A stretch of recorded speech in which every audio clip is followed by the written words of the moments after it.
Hello. It's time for the future and things.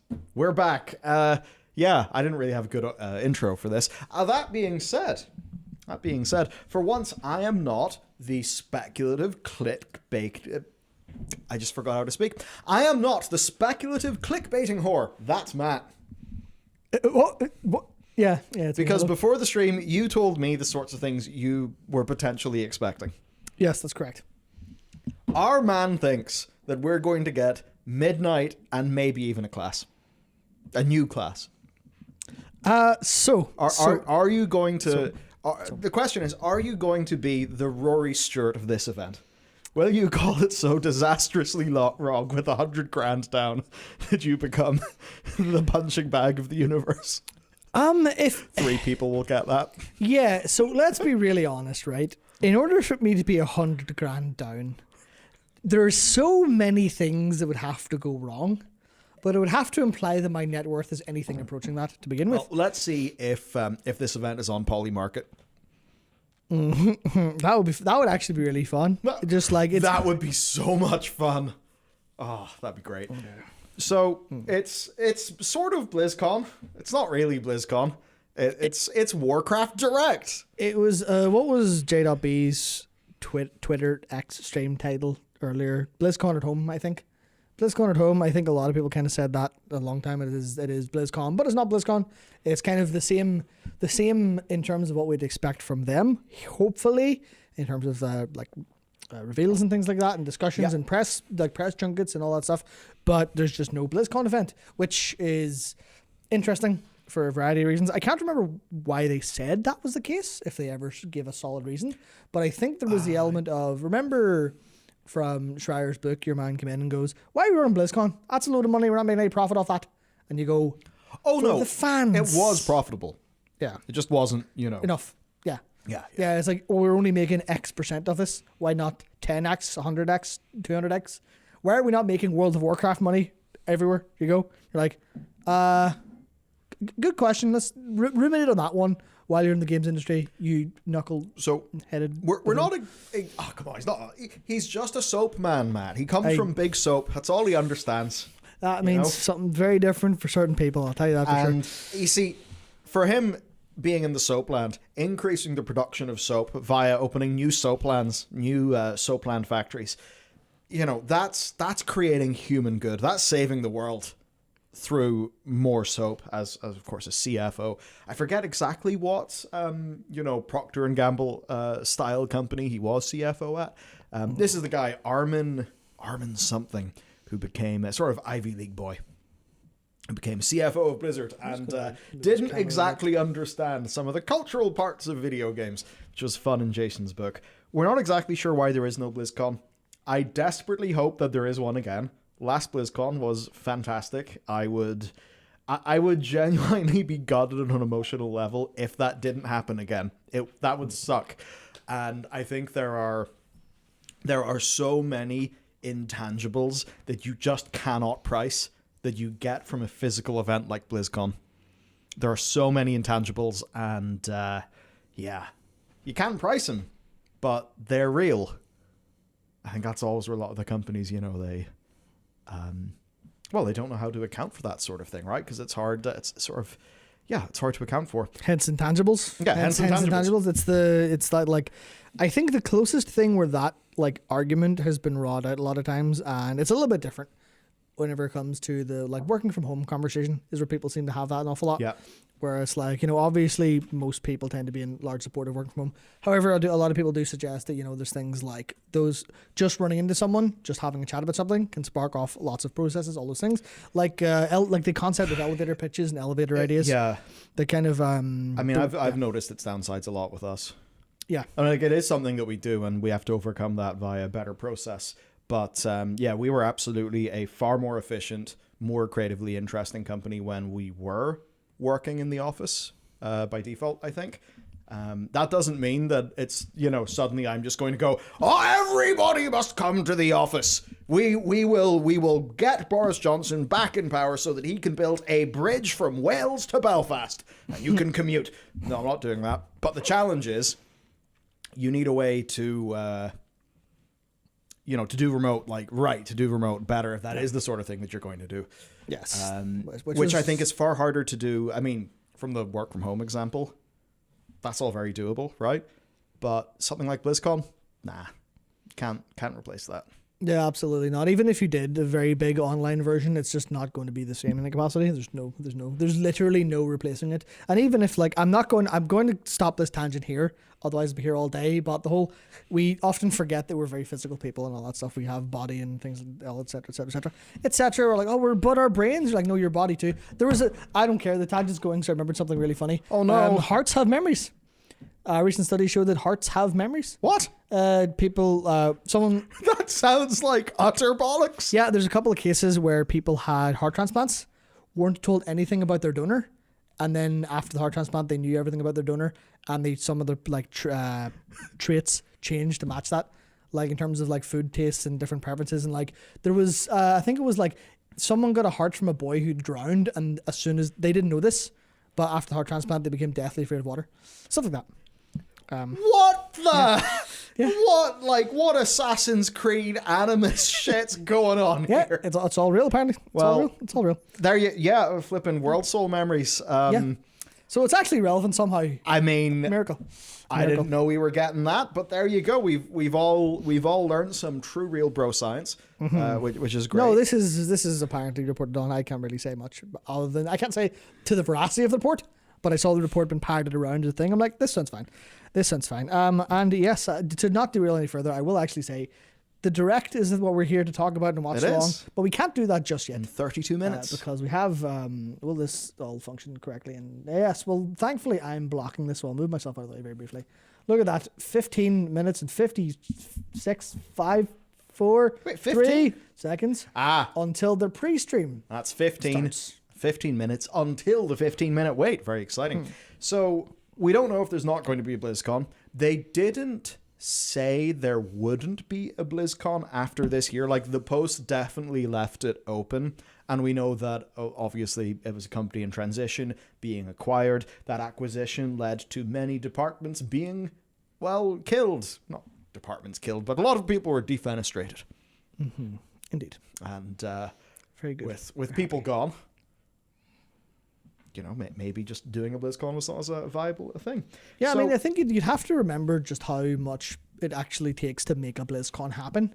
And not just in the regards to, yes, please fix my framing, thank you. Not just in regards to the actual event itself, but even things like when you prepare, as an example, demos, you prepare things on the show floor, you prepare all these events. Even for the showcases we have we're in a Star Trek Discovery episode here now. But, I think it's very expensive, and that was one of the things people talked about with maybe go full Discovery. Yeah, with the death of E3 and things like that.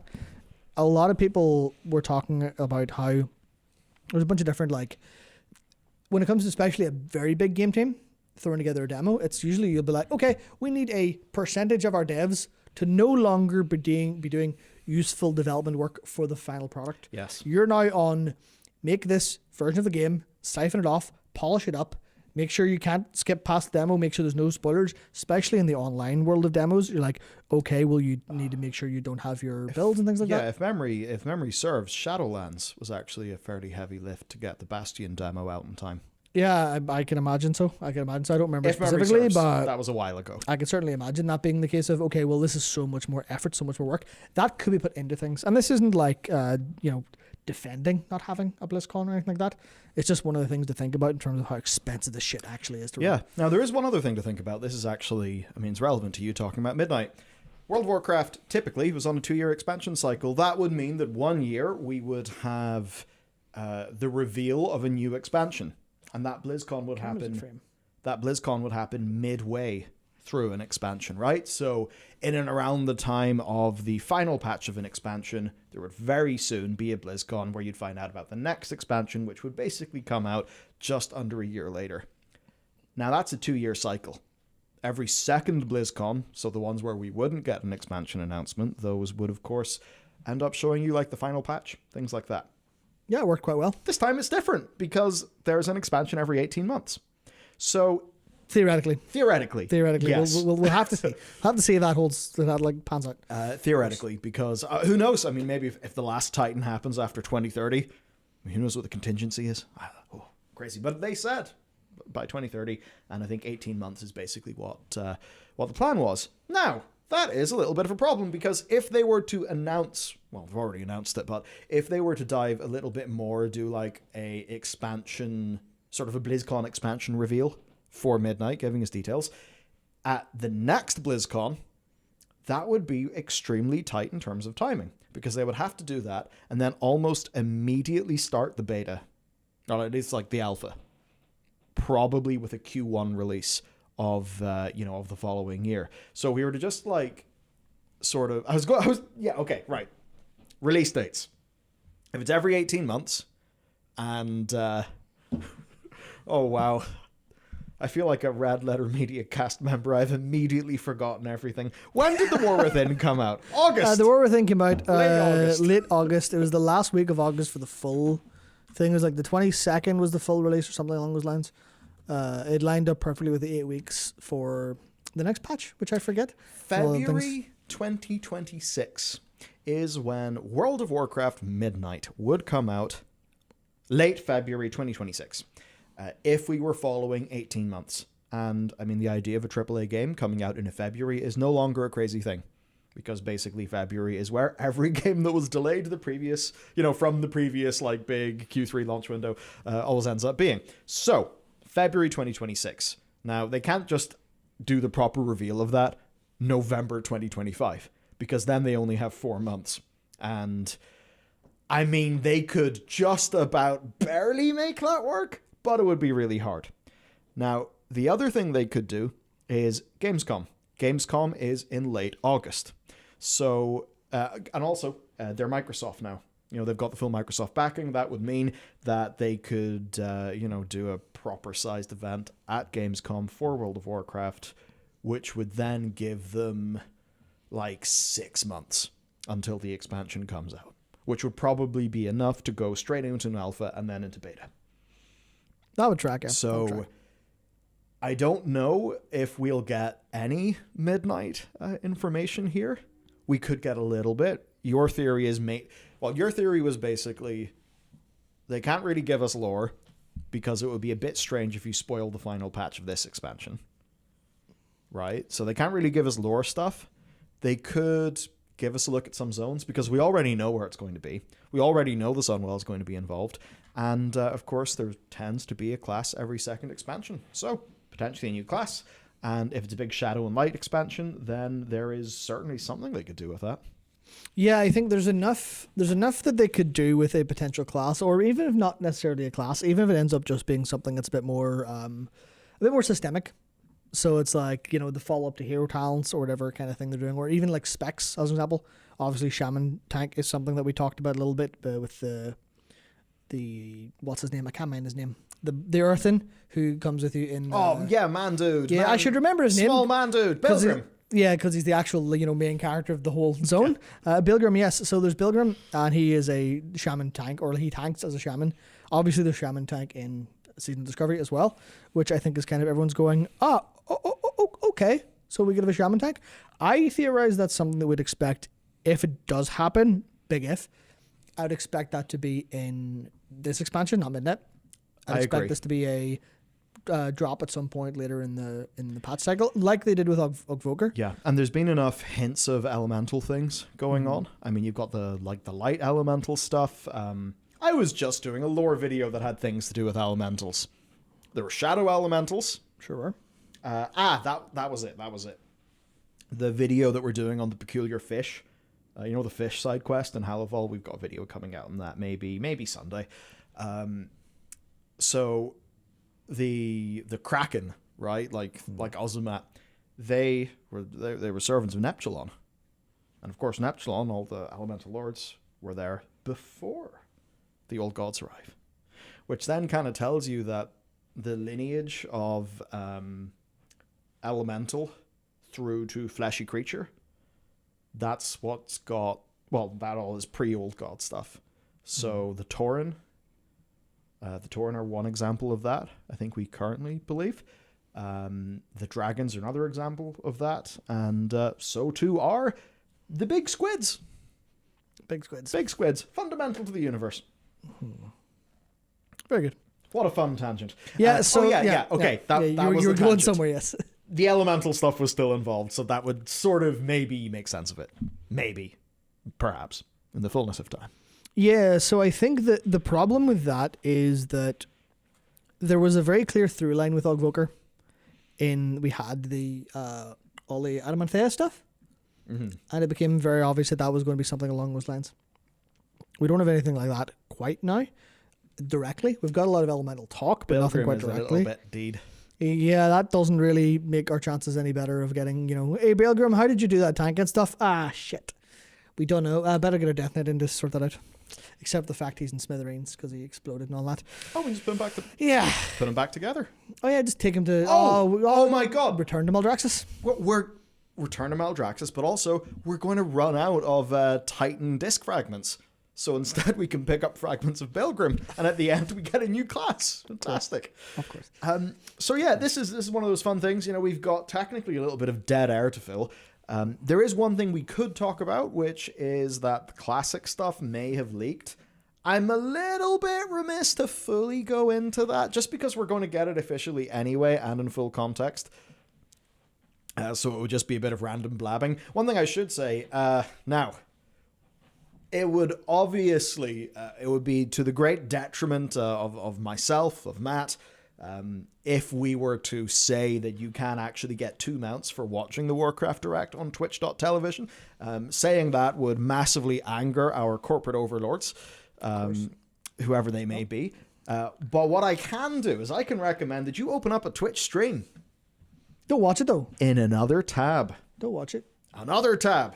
And you can just tab back to us. Yeah, because we do Because we're very sexy, unlike all those terrible people on Twitch. Okay, we're also extremely... we're funny, good-looking, good-humoured, healthy, robust.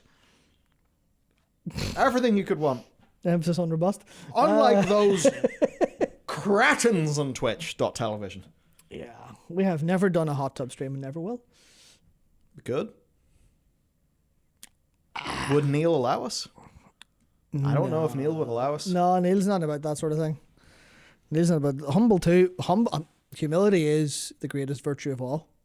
I'm so happy to be. I'm so happy to be flooded with it. We are so humble, so much more humble than those people over on Twitch. Yes. Now we could do a hot tub stream. I think we would just need to be in cosplay, in costume. Yeah. So if we were to dress up as two earthen.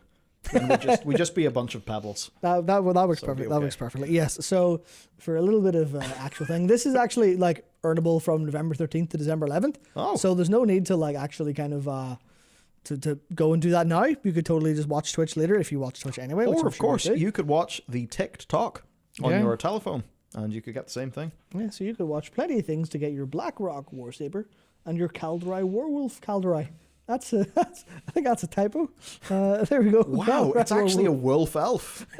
There's an elf underneath. Oh, Night Elf Shamans at long last, finally. Oh. Jeez, yeah, so that is the... Look at that. Colors. They've turned the wolf woke by giving it flowers.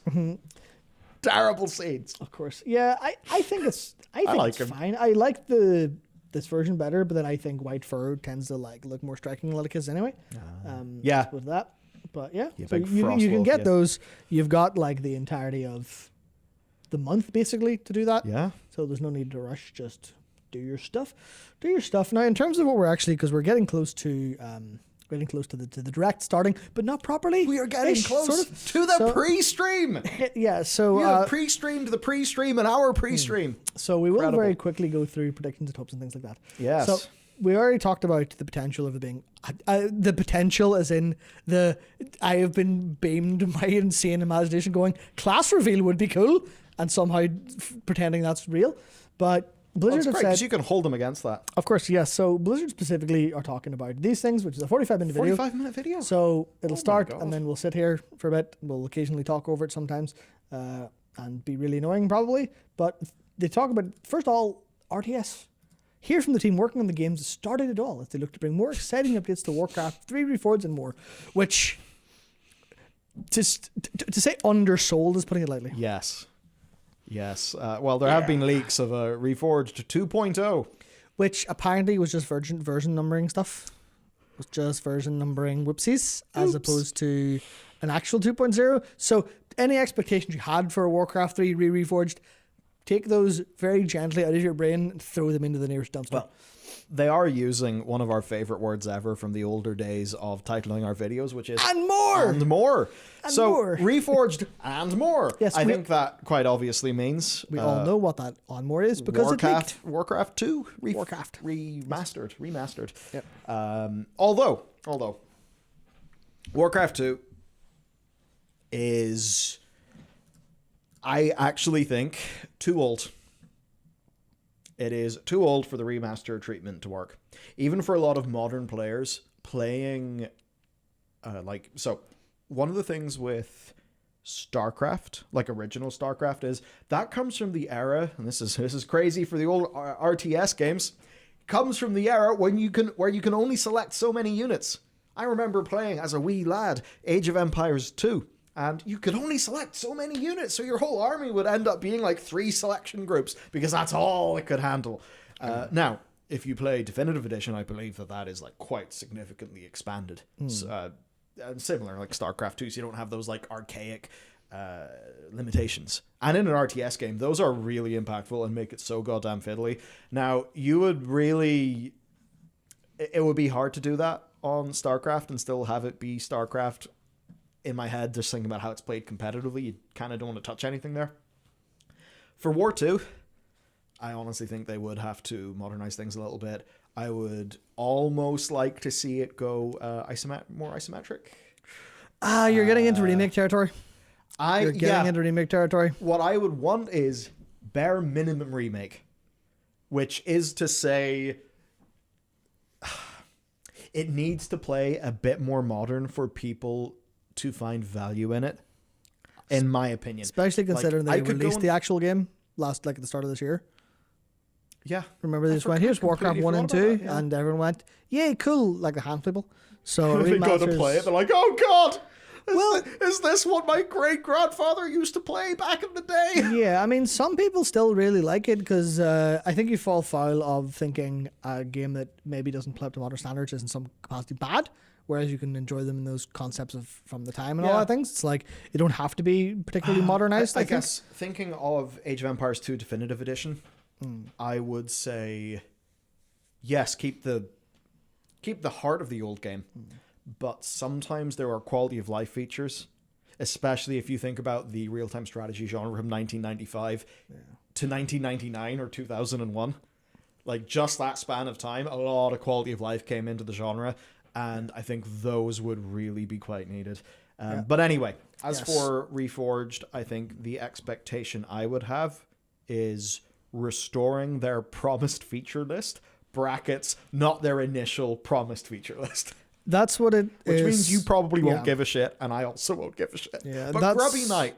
That's what it sounds like it's going to be based on the surveys that went out last year and they're asking for, things like that. 15 minutes. Yeah, no, it's now. We're waiting for the pre-stream to start. So if the noise all of a sudden blows your eardrums out, apologies, I've got the volume down. But it also we have done what we can. We have pre-tested all of our audio using Blizzard, using past Blizzard videos. So hopefully things will not be an earbuster. So the last thing we have to say then, realistically, is World of Warcraft. So because there's other things, but special announcement at the end, Matt. Yeah, we know we're going to get what's next on the horizon for Classic and Modern, obviously, as we expect, roadmap, things like that. I mean, in that case, it's World of Warcraft 2.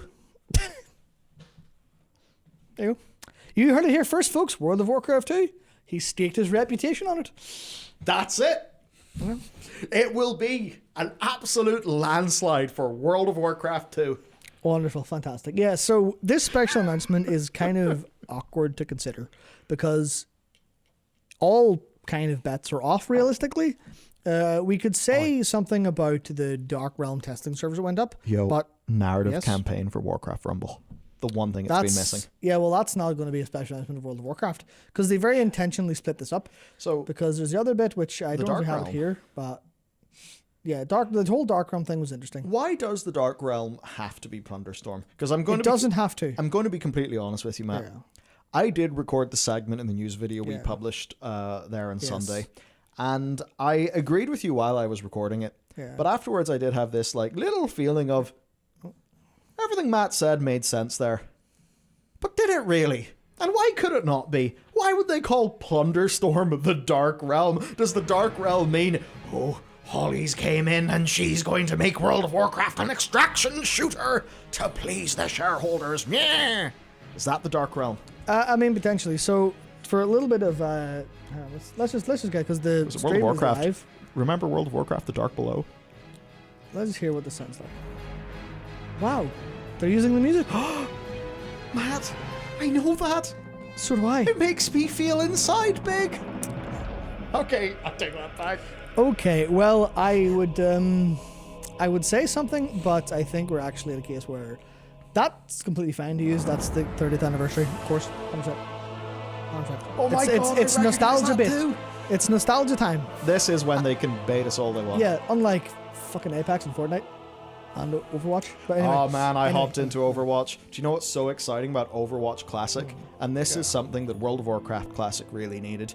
See, in Overwatch Classic, if you complete all the challenges, you can actually sit down and prepare yourself. I'm already sitting down. That's good, because this might kill you. In Overwatch Classic, you, dear player, can earn a name card, a player title, an icon, and a spray. Is that not shockingly good, Matt? A spray. You can finally relive. It broke new ground. Yeah, so I don't. 2016 and earn a spray. Yeah, I know you're enjoying yourself, but I do want to actually talk about things Fair. that are relevant to the stream, believe it or not. So we've got here. Here's kind of the Good Lord, you're ready. the theoretical things we have here, right? The theoretical things we have. There's a retail and classic roadmap. We almost certainly, for sure. They're not going to wait until later December to show those. This makes perfect sense. Welcome to Game Pass. Interesting possibility. I don't think so, but there's a welcome to Game Pass. Not you buy Game Pass, have your sub, Yeah. but some connection would make sense because You they're doing could- that. They're getting that pushed forward in a bunch of ways with connections, with cosmetics and things like that. Yeah. They're definitely getting those pushed together. Could be tender. Yes. Could be a discount. If WoW fully came to Game Pass, prepare yourself for more Brutosaurs. Oh yeah, definitely, 100%. Patch 11.1 reveal, PTR start date, patch release date. Could you stop skipping things? Jeez, oh my God, That's what good we were going Lord, into. in heaven, I heaven forgot time. about 1107. Yeah. Whoops. So I want to say, welcome to Xbox console. Almost zero chance. Zero chance of Yep. that being like not happening ever. Being announced here, very, very unlikely. They've got they've got substantially other things. I think it would be a to worry great about. idea, but yeah. not now. Yeah, it is work to do, especially after FF14 went on Xbox, and Xbox can't even get normal indie games to get on the platform without problems. So that's a thing for a different time. For retail, we expect the release date of 0.7, which is almost certainly going to be like the 17th of December-ish, 17th of December. that 8 weeks after. And based on where it is on the PTR, we don't expect issues like we had with 0.5. There's nothing massive that's going to disrupt anything. Do you stake your reputation in this call? I do not. I am simply saying how I see it. I'm saying it how I see it. There's not things that I can imagine being quite as difficult. So we've got 11.1 reveal is almost the surefire thing, right? Yes. The surefire thing, we're going to get. Some people are suggesting a PTR afterwards, so tomorrow. That would be quick, but not unheard of. Well, we're currently expecting this patch to release late February, I believe. Yes. Now, that would be too late. Sorry, this would be too early for PTR. Potentially, hard to say, because they could just go for the brownie points bit of here's the new con. True. They could do that. That would be interesting. I would like to see that. Oh yes, the stream now has the showing off the stuff, all of the things. I love things and stuff. Remember this. I'm being really flippant here, but So- only because it's kind of difficult to get any meaningful commentary Yes. out of them rerunning things that are specifically designed. Well, to be, we can to be leave the there. stream up. Yeah. I'd say good to leave the stream up on screen because I at least know whenever I'm watching a stream like this, I always have that anxiety I'm going to miss something. You actually do have things. Until I Very good. landed here in Irvine and went into the Blizzard campus, I literally didn't believe it was happening. I went into my office and on the door sign against Let my me know if door, there's volume issues. it said Should Chris be okay. Metzen. So I just saw him going into the room one day and I completely geeked out. It's so strange coming into That was work being and annoying, being realizing, nuts, and just people being like, oh I my god, work it's on this really thing you. now. And you're I like, get to contribute yeah, I to work the here, world like, in whatever way that I can, and please stop then doing it, seeing Come, it whenever go you see live in me, it's game, very whether that's annoying. a couple Yeah, I months get it, afterwards but- or even up to a year after I finish the task. Seeing people react to it it's amazing, honestly. Wow, the black brass, Medivh Tower, old stuff. Some of like the art from back in this day were absolutely Proper genuinely beautiful. scrungly, Yeah. scrungly Frazetta yumminess. For me, playing with my real, friends real, is real probably good. the best part of World of Warcraft. Like a lot of the memories I have growing up Does he have a were much better just brother called Ronald things I did W? with my friends. I really like the communities so in our sorry. games, especially in Stream's World a of little bit too Warcraft. loud. I've made a lot of friends. Definitely some of my closest Gently. friends are people that I've met playing World of Warcraft. I've gone to a few different weddings of people that I met playing WoW. WoW means a lot to me. I met my wife playing World of Warcraft, so it is a game that means an awful lot to me personally. I met my wife through the game. She asked if I'm we seeing a lot wanted of to play Here we go, have to arena marry a together. guild. We talked more than play, so I got to know her a little question. better. And Good question. many years later, we have a family together, and we're still playing WoW. I would say there's maybe a good 50 to 100 That people there is, dude. that There's dude. I've Yeah. come across and I don't want to be stayed negative, but connected unless with, Chris or Ian are on in my screen, I do personal not give a life and fuck in about celebrating professional employees life, and seeing their inputs. that I'm sorry. we really I kind of strengthened our get that bond from a playing, pragmatic World perspective of of Warcraft where's together. the thing I care about. But there's an element of, and this is something I learned whenever I was watching all these normies with wives. Yeah, completely, I totally get it. All these normies working for Blizzard. The one thing the whole thing of like getting the bit that you care about, but not what they necessarily care about, is interesting to me because I think that whenever the anniversary event launched, and it had the what do you call it, the Blizzard like employee awards as things, I realized then something kind of clicked in my head that this game is very Working interesting in on Hearthstone and development just terms. in the Warcraft The developers are franchise and fanboys at that Blizzard come in up with a general game is in a lot of something cases, I've always dreamed about. and that's maybe where work some on a issues game come that from. I've played and been a But fan also of it's for, quite most of my adult some life. issues. It's a dream It's- come true. I think some to work good. on World of Warcraft Yeah, it's quite was, interesting, I think, something I could have never when the game imagined. has content that's trying to celebrate itself and the developers as much as the players at times.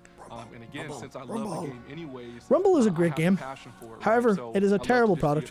Horrible product. Oops. I work in Wow, localization. I nerd play Tinder on and the date, yeah. Taiwanese realm, so I see firsthand. Yeah, to a degree, I suppose. Over To a the degree. world, To a degree. able to enjoy the game in the language that they are used to. Rumble has no content, It's and it only has a great grind feeling that you can to see that. pay to accelerate. It's a real shame. Yep. Yep. Yeah. Interesting enough. Interesting enough. I'm assuming with the absence of much else, we'll go over it and Yes. just so kind of hop through a little bit. of what we're 11.1. talking about. Yeah. We've been expecting Undermine. Yeah, so I think when it comes to what we're going to get to see here, it's likely going to be the Undermine. Because we've got Data Mine, Goblin, Rocket, Quest, Pain, little touches add-on, Data Mine stuff, textures, things, that kind of stuff. We've got that been shown off. A mount that has flavor text that says it roosts in the smokestacks of Undermine. Yeah. Kazan being on the monitor of a staff member on in B-roll in a Blizzard video recently.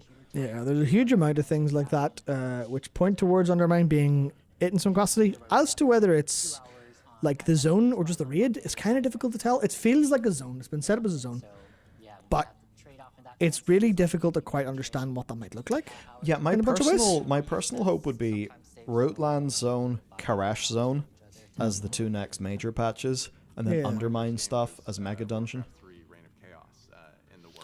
But I kind of doubt that. I mean, that would be that's not what it looks like, Yeah. which I would have expected that as well. Yeah. But it looks like Undermine might be a whole big thing. And then we'll have the Harony and the Rootlands afterwards in some capacity. So it's... Karash is the big Interesting. question. Yeah, Koresh for the finale would be nice, but we don't have that room anymore if we have the Rootlands, which is the Exactly. Harony zone that we've seen data mining stuff about. Unless the Rootland stuff is Mega Dungeon. Which would be, I think, Should be odd. odd and a little underwhelming. But That said, Mega Dungeons can be fantastic. yeah, it's just not having a zone to go along will be frustrating, because that's, I think, what happened with the bronze stuff in Dragonflight a lot of the time. The bronze stuff in Dragonflight got like frustrating because it was like, here's what we considered a big part of the story and everything else, and then the Mega Dungeon kind of blasted through it in a way. Though I think some of that was just they kind of cocked up the overall pacing. Yeah. So that's what we expect from 11.1. We expect to kind of, here's when it's out, here's what it is, here's the details, here's everything's going to happen, including things like, here's the changes we're maybe going to make. Now, this might be after or in the press junket later, but things like, what are we doing with Delve gearing? What are we doing with Mythic Plus changes to some degree? Mythic Plus changes are more likely to be iterated on over PTR, as I've experienced recently, as opposed to announced ahead of time. This is a 45-minute pre-made video. Now, the production of a video like that just kind of flat out tells us some things that really won't happen, which would be anything that's like reactive or timely. Anything that's detailed as well. Yeah, detailed, basically. or that could be in a degree of flux. I know that you're writing a Mythic Plus video right now, along with... I mean, it's handy. You can write the Mythic Plus video. One of the guys in our team is often rank 1 paladin in Mythic Plus in EU/world. Yep. So kind of good to know that. Yeah, indeed. So yeah, I wouldn't expect anything like that, though. I think we can be. Yeah, so we can assume there's big M plus changes cooking. Yeah, so we have very, very few things left to kind of talk about. We only have a minute before it actually starts, or a minute and a half or so. So I think we've got midnight to talk about. Are we going to get anything? I think maybe a class. I think maybe on the roadmap it shows midnight alpha or midnight beta towards the end of next year. Depends on how far the roadmap goes. If the roadmap only goes to spring, summer, we won't see that. Class could be Tinker. That's what everyone's kind of thinking because it's the one left. I don't know what it could be otherwise. It could be completely out of left field. Could not be. Who really knows? The other things then would be, I think, the next, because we know Plunderstorm. Yeah. But there's a next remix. Could the special announcement be the next remix? Or does that not even have to be the special announcement? Hard to say. Hard to say. What's our timer now? Timer now is at 53 seconds. Last chance for me to grab any beverage you may want from the fridge. You good? No. Yeah, I'm good. Good, we're almost there. I thought you were saying you were going to go, and I was like, 40 seconds, you can be fast. But now I have my trusty can of Monster Ultra Gold Pineapple, as opposed to like Ultra Yellow Pineapple, because that wouldn't really be quite as good. I should get something. Okay. Let's see. Will he be back in 20 seconds? He's got 20 seconds. He's really bad at timing, by the way, guys. He's really, really terrible with timings. I'd expect roadmap to be all 2025. Yeah, he's not back. Like.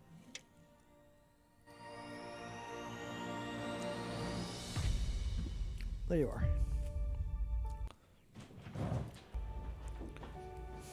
He wasn't back in time. He's missed Warcraft being remastered. Warcraft has always been my peace and my outlet. I have such a deep love for everything inside Azeroth. I thought I'm gonna move on eventually as if it was just any other game. And it wasn't. Stuck forever. Me too. I was a very introverted person, I was lonely, and then I accidentally stumbled upon World of Warcraft.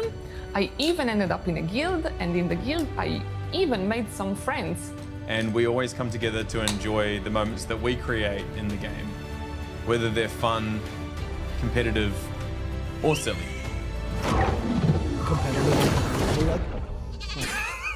You sent me a whispering game going, my water just broke. And I said, oh my goodness, I guess we better go to hospital. And you said, nah, let's kill this dragon. And we did.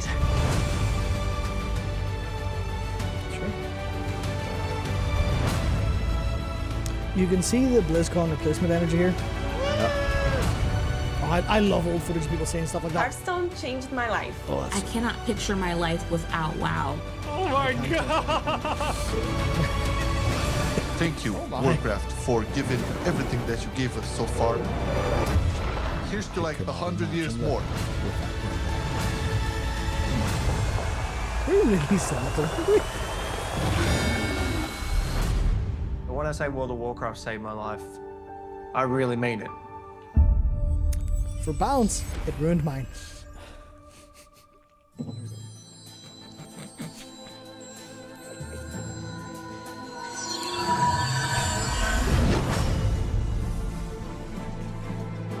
Thanks for protecting our journalistic integrity. Hi everyone, welcome to the Warcraft 30th Anniversary Direct. I'm Holly Longdale, the executive producer for World of Warcraft. Alongside Hearthstone, Warcraft Rumble, and the Warcraft real-time strategy games, we are all honored to be here to celebrate some big milestones with you and talk about the future. Many of us began our Warcraft adventures as players before we became developers at Blizzard. No matter which game we work on, we all share a deep love for the Warcraft universe. Today, each of the Warcraft development teams will be sharing what's coming up. Some of it next year, some just a few weeks from now, and some will even be available today. Oh, today? So whether Okay, that you've must been be a shout out traversing for the plains of remasters. Azeroth with a Interesting, view the from alpha? above, No. or chilling in the Hearthstone Tavern, sorting out your minis for What, your could Rumble they- machine, or pursuing could they drop today? Xalatath in Kazalgar, ball. thank you so much for taking the time to join us. Now, what better place to begin than with the games that started it all?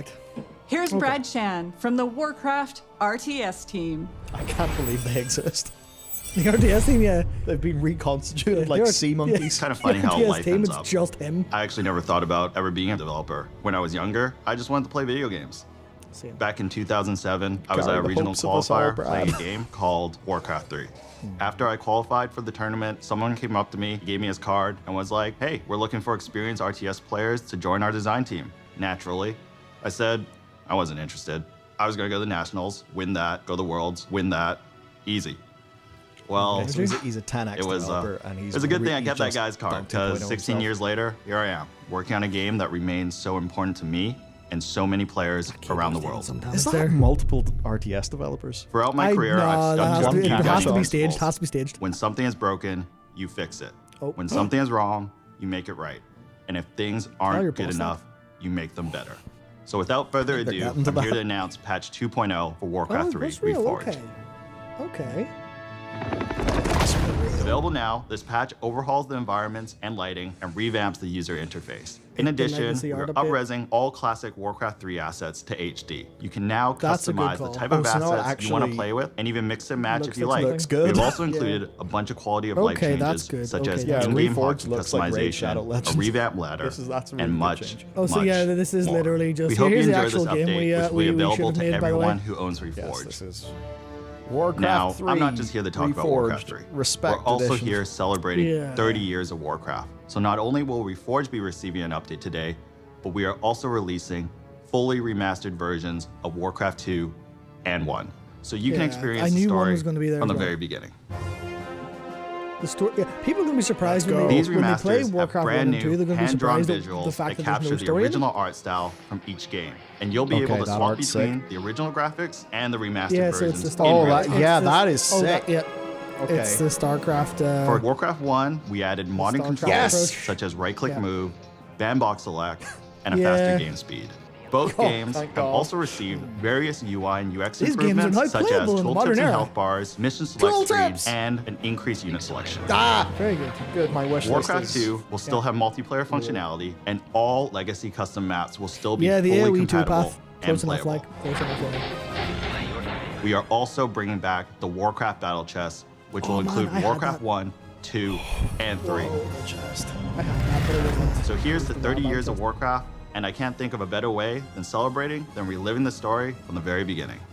Okay, that's Did I good. mention That's good. That's This great. is Yeah. all available right now. That's also very good. I expected something. darkness have come again.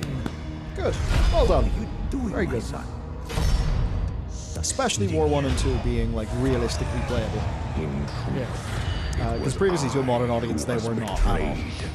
Yeah, like especially young. That's the kind of thing would Must actually, lead your literally in people terms to of their I want to do destiny. that. I do want to play those games now. They're playable. Come on. The same age. Slightly older than Warcraft. Very good. They did look really good though, didn't they? That art is nice. It's perfect. I'm a big fan. It's kind of perfect for it. Yeah. Aye, Captain. Work completed. At your command. No, this is an unambiguous win. Yeah, that's good. That was good. Now, we are one. There it is.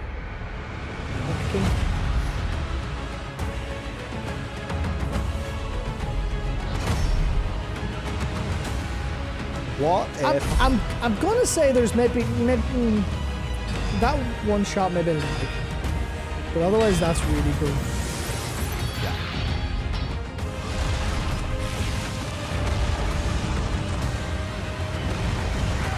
Yeah, the up-res original stuff, along with whatever they've done with like lighting and materials. Yeah, to make it good. Yeah. Yeah, that's really positive. Yeah, that and all the features, of course. Obviously. I imagine we're gonna end up with the World of Warcraft. Pretty stuff amazing later, to I think. that Hearthstone turns 10 this year. It's been such an incredible decade. Sorry. Together, we've made the tavern a I knew place that, for sharing but I didn't joy, feel it. excitement, Give me good and shit for some Hearthstone. very I want tall to like it. tales. I want to be in there. Yeah, We've but made you friends with want what I Murlocs, want. You want battles of remember gods, the and first now we're couple of traveling adventures through they had? space.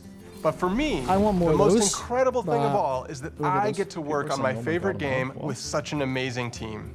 Ever since Hearthstone came out, we've been with you on that road to legend. Yeah, sure. I remember on my first climb to legend, I had played Your first something climb like to legend? 500 Alright. games in 1 month. Okay, very good. And as the clock ticked to midnight, I was 2 wins They're away. already in the and shop. didn't How make much it. are they? But I played another 500 Can we get a games the scoop? following month and made it. Shout out to Darkshire Councilman. But those 1,000 games pale in comparison to the more than 160 billion games that we've all played That's over right, the last $250. decade. And that's not counting Battlegrounds. Can you believe that it's $9.99 been for 5 Warcraft 2? years since the mode launched at BlizzCon? I believed you. That's for a 5 second. years of building I death was rattle like, piece comps, excuse me? magnetizing mechs, completing hopefully quests, there's a and Collector's collecting Plus edition. trinkets. It's been awesome to watch Battlegrounds grow from what find was the battle pitched chest. as the biggest tavern brawl ever into what it is today. We are so thankful to our community for Warcraft being with 3 us is, over this down for incredible maintenance right decade, now. and we're looking forward to the Interesting if next it's not 10 years available in the literally tavern now. together. But The future is it wouldn't be packed like Blizzard with to even not more overshoot places the to maintenance, explore right? and adventures to share. Wouldn't be like them more to- expansions, more mini sets, and more That'll be surprises. once it's back up. I'm sure. Now, Reforged let's is take a look at what's $29.99. just around the corner. Warcraft 2 is $9.99. One of the remember if it's amazing anymore, things of something. working at Shit. Blizzard is getting to Warcraft watch 1 other is teams $5.99. pushing the boundaries on their own games. All prices USD. Oh, I think we're all update's down to genuinely 9. Okay, good. fans of what our Battle coworkers Chest are is up $40 to, apparently. and it's really special when we find moments to That's an collaborate. amazing deal. What's up, everybody? I keep doing that. I hope you're enjoying your adventures among the stars in the Great Dark Beyond. We loved working on this expansion and wanted to take our next mini set further into the cosmos than ever before. Cards. Prepare Yeah, to I think travel that's beyond the- Azeroth, Sounds like an oxymoron to beyond most Warcraft, current and Hearthstone into players, I'm sure. Heroes of StarCraft. Oh, hang on. I'm super excited for this mini set. It's the first time we've ever explored another Other universe IP! this deeply in Crossovers! Hearthstone. A ton Heroes of of the people on the Hearthstone! team, so I much can't love for wait StarCraft. until we get So being Lord able of to the bring Rings. it into the Hearthstone Tavern has been incredible. Some might say Or the Marvel Cinematic Universe. Get Ben Brode back to do a Marvel set. obviously Yeah, so I think I struggle with a little. I struggle with a little bit of interest in this personally, just because I'm not really a big Hearthstone thing. I don't know how well Hearthstone's doing, so I can only really talk about it in like the broadest meta perspective. Well, I know that Battlegrounds is terrific. Yeah.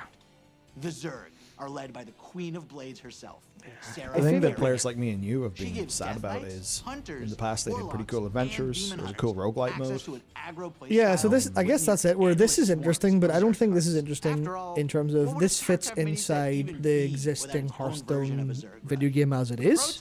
You're kind of going, okay, well, what can I do with this that's more interesting? That's more, to druids, I mages, guess. priests, and rogues. I want to see like Yeah. single player deck builders and like there's so many things you can do with cards. And uses the Yeah, and I feel like there's a little bit of a cost struggle to with make those cards cheaper. some of Blizzard stuff to get that kind of just, here's the thing you can just do and have fun and enjoy it without being connected to a lot of the, like the metagaming of these things, which is true of a lot of this, I think. So I do love StarCraft, and finally, some more StarCraft content exists for me. It's been a while. Yeah. When we first started working on this mini set, we went to the team. It's that kind of, this is going to be exciting for people who are super into Hearthstone and super into StarCraft, sure, but it definitely does. Yeah, I think you're right. We're in the crossover era. I feel so whelmed. Yeah, I almost for our site for like I've been covering the loading screen this week. I almost wrote a massive amount of crossovers need to go in the bin. Yes. Because I got very upset at the Destiny 2 Street Fighter 6 crossover. Until they gave me World of Warcraft x Battlestar Galactica, I will have to hate this industry trend. Yeah, because this is like, well, is this the beginning of Hearthstone becoming 2025? Like Heroes of the Storm, but cards? Yeah, Cards of the Storm. Is even Fortnite-ified. Okay, arena changes. This could be something. Deathwing's real! As Leo mentioned, Arena is getting a major glow-up. But first, let's talk about what makes Arena special. Arena is Hearthstone's premium draft mode, where you build your own deck from scratch at the start of every run. It's all about you flexing your deck-building skills and card knowledge to defeat your opponents. And believe it or not, Arena has stayed mostly the same for 10 years. It's RNG! So we thought it was finally time for a little bit of an update. From now on, there will be two kinds of Arena to choose from. I always loved Arena. Normal Arena has a shorter format that lets you complete your runs more quickly, but still gives you that awesome competitive Arena experience. And after you've established yourself in the normal Arena, you'll be able to descend into the dark, dank cellar of the tavern, where challengers are engaging in high-stakes card play in our Underground Arena. Underground has a distinctive basement aesthetic, longer runs, and a new feature we call Redraft on Loss. This means that when you lose, you'll have the option to redraft cards and edit your deck, refining it to up your chances of winning as you take on more hardened challengers. We heard you also want a way to show off that you're an Arena champion. We got you. Arena ratings will be available for both the normal and underground modes. Ranking for the two are separate, with the usual skill-based matchmaking in normal Arena. But in Underground Arena, you'll be throwing caution to the wind and facing off against opponents of all skill levels. Whether you're an Arena veteran or maybe you just haven't clicked that Arena button in a while, we hope these changes offer you another exciting way you can enjoy your time in the tavern with us. And I'm happy to tell you all of this will be coming in the first half of next year. Now, here's Tyler to share even more of what's in store for Hearthstone. Even more in the store? Let's go. Hey everyone. As you can see, we've got a lot of really exciting things planned for the next few updates. But what kind of game director would I be if I didn't spill even more beans about what's coming next? It's going to be the year of the Raptor, and you'll be going on some awesome adventures in some of your favorite Azeroth locations. But stop next year we kick things off with one of our most requested settings as we journey into the Emerald Dream. Here you'll find yourself in the middle of a legendary face-off between the druids of the Emerald Dream and the forces of the Hearthstone's old just gotten to that point where I find it very difficult to be interested as a for casually kind of just hopping in and out. Because I actually like, and things are going to heat up in the early days I liked it, but there's just too much going on there. Light up the mini There's just too much going on. Because like, I just find, you go to play satisfying, some Godzilla. Like Battlegrounds is so much fun, but for me it's just like, yeah, okay, then it stops. Keep an eye on that volcano. After uncovering the secrets of the Lost City, take part in a grand celebration in the 33.4 mini set. The party-loving Tortolans it's just so moving from like, here's an expansion full of cards, here's a set full of cards, here's this full of cards, and that full of cards. Yeah. At least some of the stuff where you were getting a bit of Warcraft, a bit of the setting, a bit of that, you know, that was really good. It's sad that they don't seem to have the budget or creative latitudes to do that. I mean, Dark Beyond, or you know, the current expansion, really cool. And I'm sure if you just love playing competitive, like that's great, and you'll have fun. Heroes of StarCraft, but I really, revamped Arena, and I feel like Hearthstone could speak to a lot more players. Yeah, so I actually have I have an idea for that, which I will have to quickly fix because our settings got reset on the thing because I went full screen. But there's something I wanted to specifically highlight, which is hang on, actually, it's Rumble, it's fine. Whatever, it's fine. And the crowd goes mild. Yeah, it's fine. Blizzard but has this awesome tradition of Pokemon. sharing the journey that each team took to bring their Pokemon Pocket TCG. Oh yeah. It released. I think this museum It is released, a beautiful way. and it released as a collector-driven game, right? Those minis are so nice. Yeah, Just they give are. me those. Yeah, it releases like a collector-driven game that has battles that are alongside, but the battles are clearly like kind of how to describe this? A loose kind of connection to the fact that it's about filling up the number box full of the numbers from your every 12 hours you get your booster pack opening, and I feel like there's an element of the we're playing a competitive arena, competitive game, esports, competitive esports. I feel like some of that might have been a little bit of the issue in terms of what it looks like now compared to ungraded footage, so oh my relatable. God, yeah, compared to like what Hearthstone looks like. I feel like there's a world where that could be better and a bit more, I guess, more approachable to all the people playing. Yeah. If it was like, here, you can collect the cool cards from playing the game in an interesting enough way, as opposed to just fucking something never done before.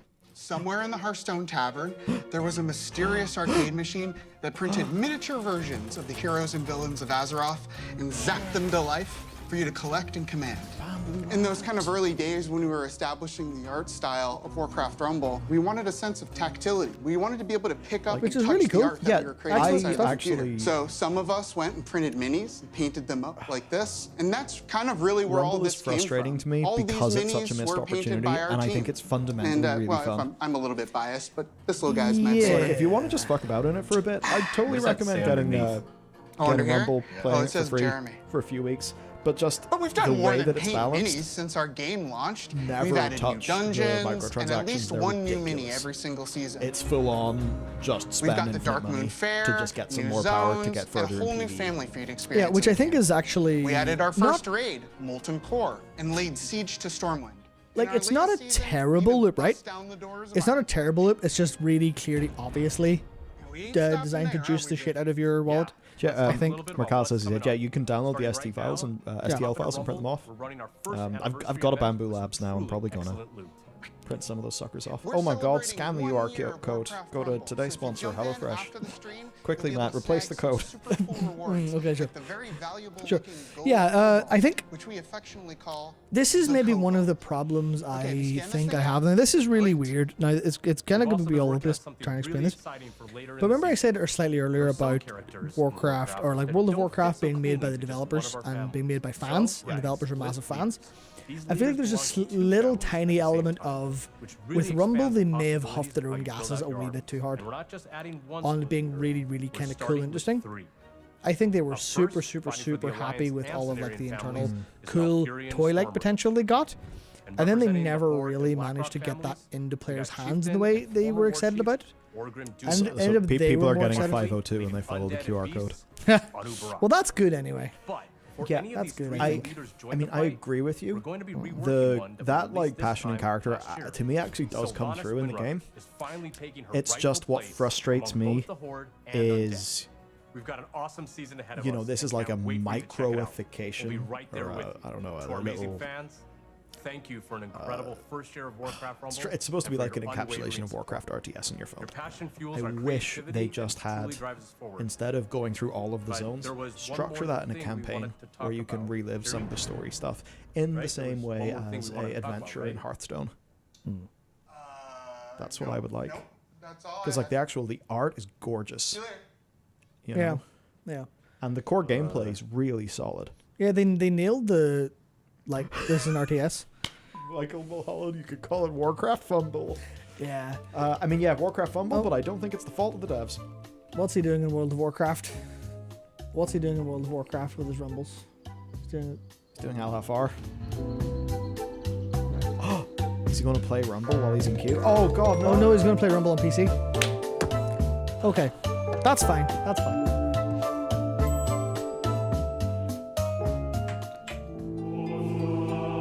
He hit tab with his right hand.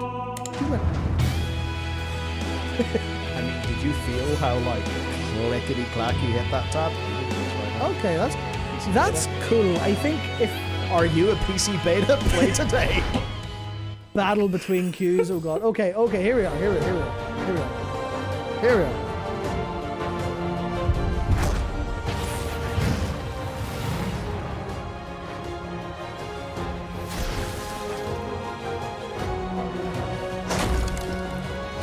We are so excited that you're here to celebrate 20 years of World of Warcraft with us. Damn. When the game first came out in 2004, I remember Facebook had just launched. I'd been in the game industry for a handful of years when I picked up WoW, and I was in awe. Even when I was running about and exploring on my Night Elf Hunter, I made friends who would group with me and tackle just about anything, including helping me save 40 gold for my first mount. I loved it. I still do, just like many of you. And as most of you know, the game saw absolutely explosive growth in the early years and brought multiplayer gaming to the mainstream. That in turn created countless friendships, camaraderie, and escape for people every day. It still does 20 years later.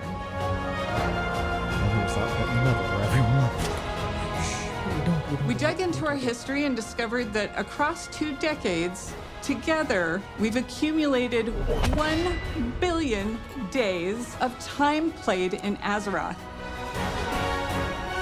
Good job. Let's get up to 2 billion. So many of you have joined us over the years. Some of you have met partners in the world and gotten married. Some of you have even named your kids and pets after characters and locations in the game. Veterans from all over the world.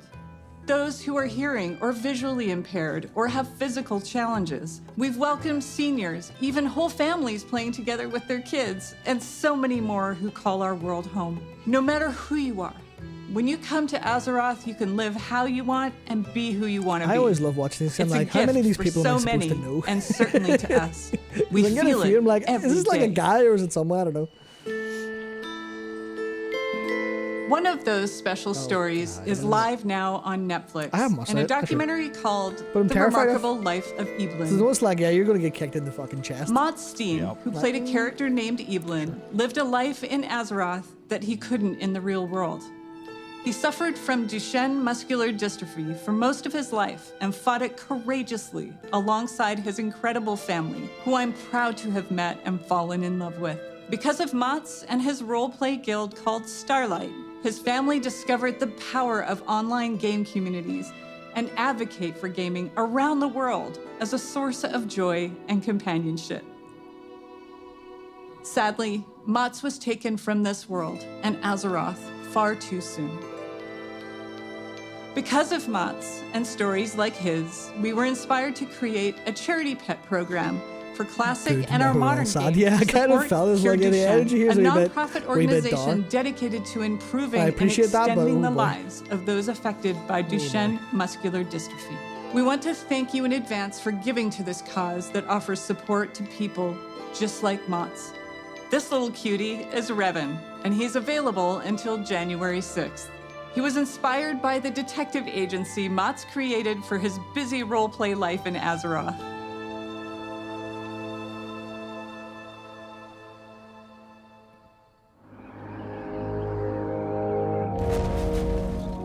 Right now, we have our 20th anniversary celebration running in-game. We've got modernized Tier 2 armor sets, classic time walking, new world bosses, trading post items, rewards, and more with all that nostalgic flavor. In the War Within fully aware. expansion that we released a few months ago, we've taken the leap into the first chapter of the World Soul Saga. More coming on that. And of course, Classic is always cooking. But this moment is about you.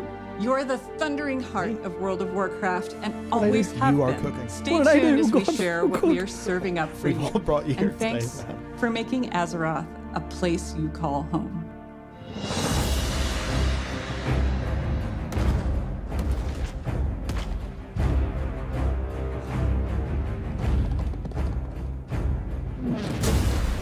Hey everyone! Clay and I are so excited to be here today during this anniversary celebration to talk about what's coming up for WoW Classic. I can't believe that after 20 years, my Orc Warrior is still finding new adventures in Azeroth. Shout out to all my buds in Tacondrius. Feels like just yesterday I was on my Night Elf Druid, ganking some buddies on the Teneris realm at the crossroads. Claystone is like Sorry the most about that. savage name. Yeah. Being on the Classic That team gives and me, getting like, to I help don't know, contribute to this Navy SEAL incomparable energy. legacy, which has breathed You new should light write a, into like the a original novel about how Classic many people he killed or experiences, something. I'm not sure anything compares to it. I love how vocal and passionate our player base is. Not only I love about what Wolf parts of Footage, I WoW's love it history so they much. want to see come back, but also their passion Cameras for of that things era we did try such a great and have job of capturing experimented things with. being alive. Speaking of us taking some pretty big swings, in Season of Discovery, we've loved watching you use your new class abilities, take on our all-new level-up raids, find secrets, and team up to defeat Ragnaros and Nefarian. We're looking forward to the AQ war effort unlocking very, very soon here, which will lead right into the launch of the Encourage raid. This will bring new changes and surprises that we can't wait to bring to you. Fun new mechanics, difficulty changes, new rewards. You know us well enough by now to know exactly how we'll mix it up as you wager your sanity for ancient Kiraji riches. Beyond that, for Season of Discovery, we have one more phase to come. We previously announced we will progress through all the phases of the original Classic era. So get ready not only for Naxxramas, but new instance content featuring the Scarlet Crusade, as well as adventures in Deadwind Pass. Now, Tarzan to Crypts Cataclysm and Scarlet Classic, Monastery where Raid, we fantastic. recently launched the legendary Firelands.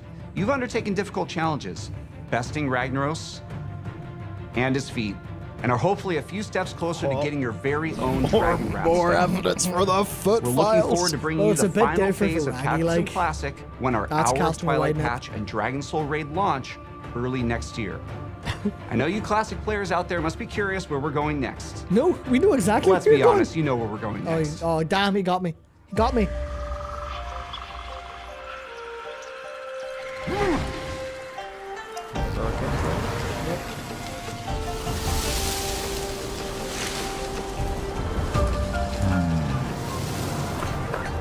The new spec, the leaf blower.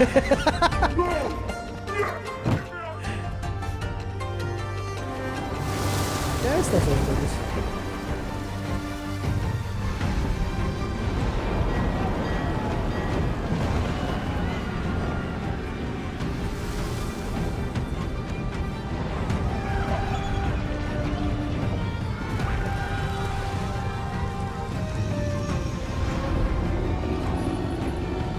Question.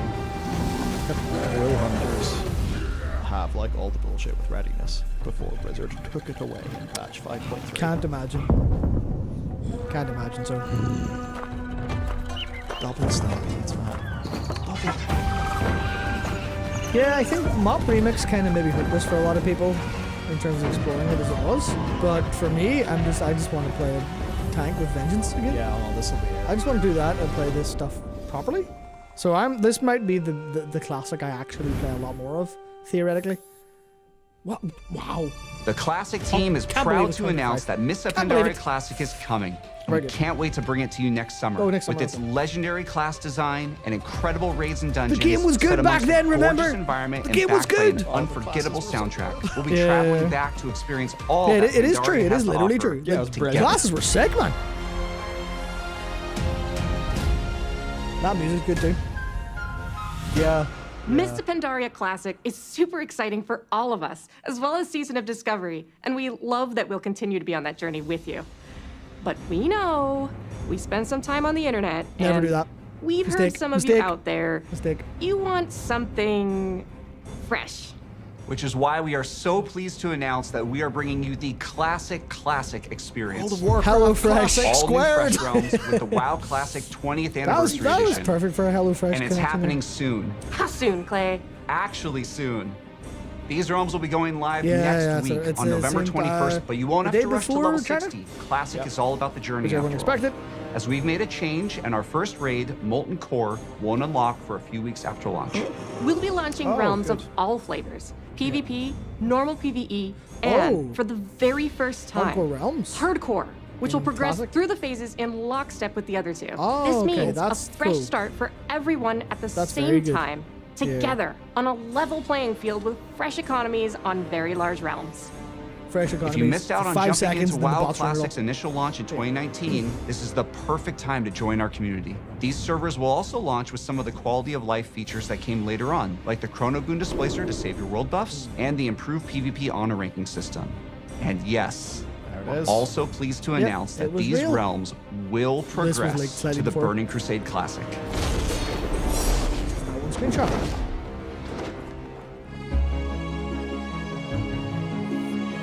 Launching these servers close to the exact date World of Warcraft came out 20 years ago, alongside all the work we're doing for Season of Discovery, Cataclysm Classic, and Are they Mists going to of repeat Pandaria Classic infinitely for the next means century? So Yes. much to us. They are. We love this Until game, Blizzard- and we until love the community that Microsoft has made shut Blizzard classic down in realms 2035, their yeah. home alongside their friends. From all of us on the Classic team, thank you. This amazing journey is one that's been co-written by you, our incredible community.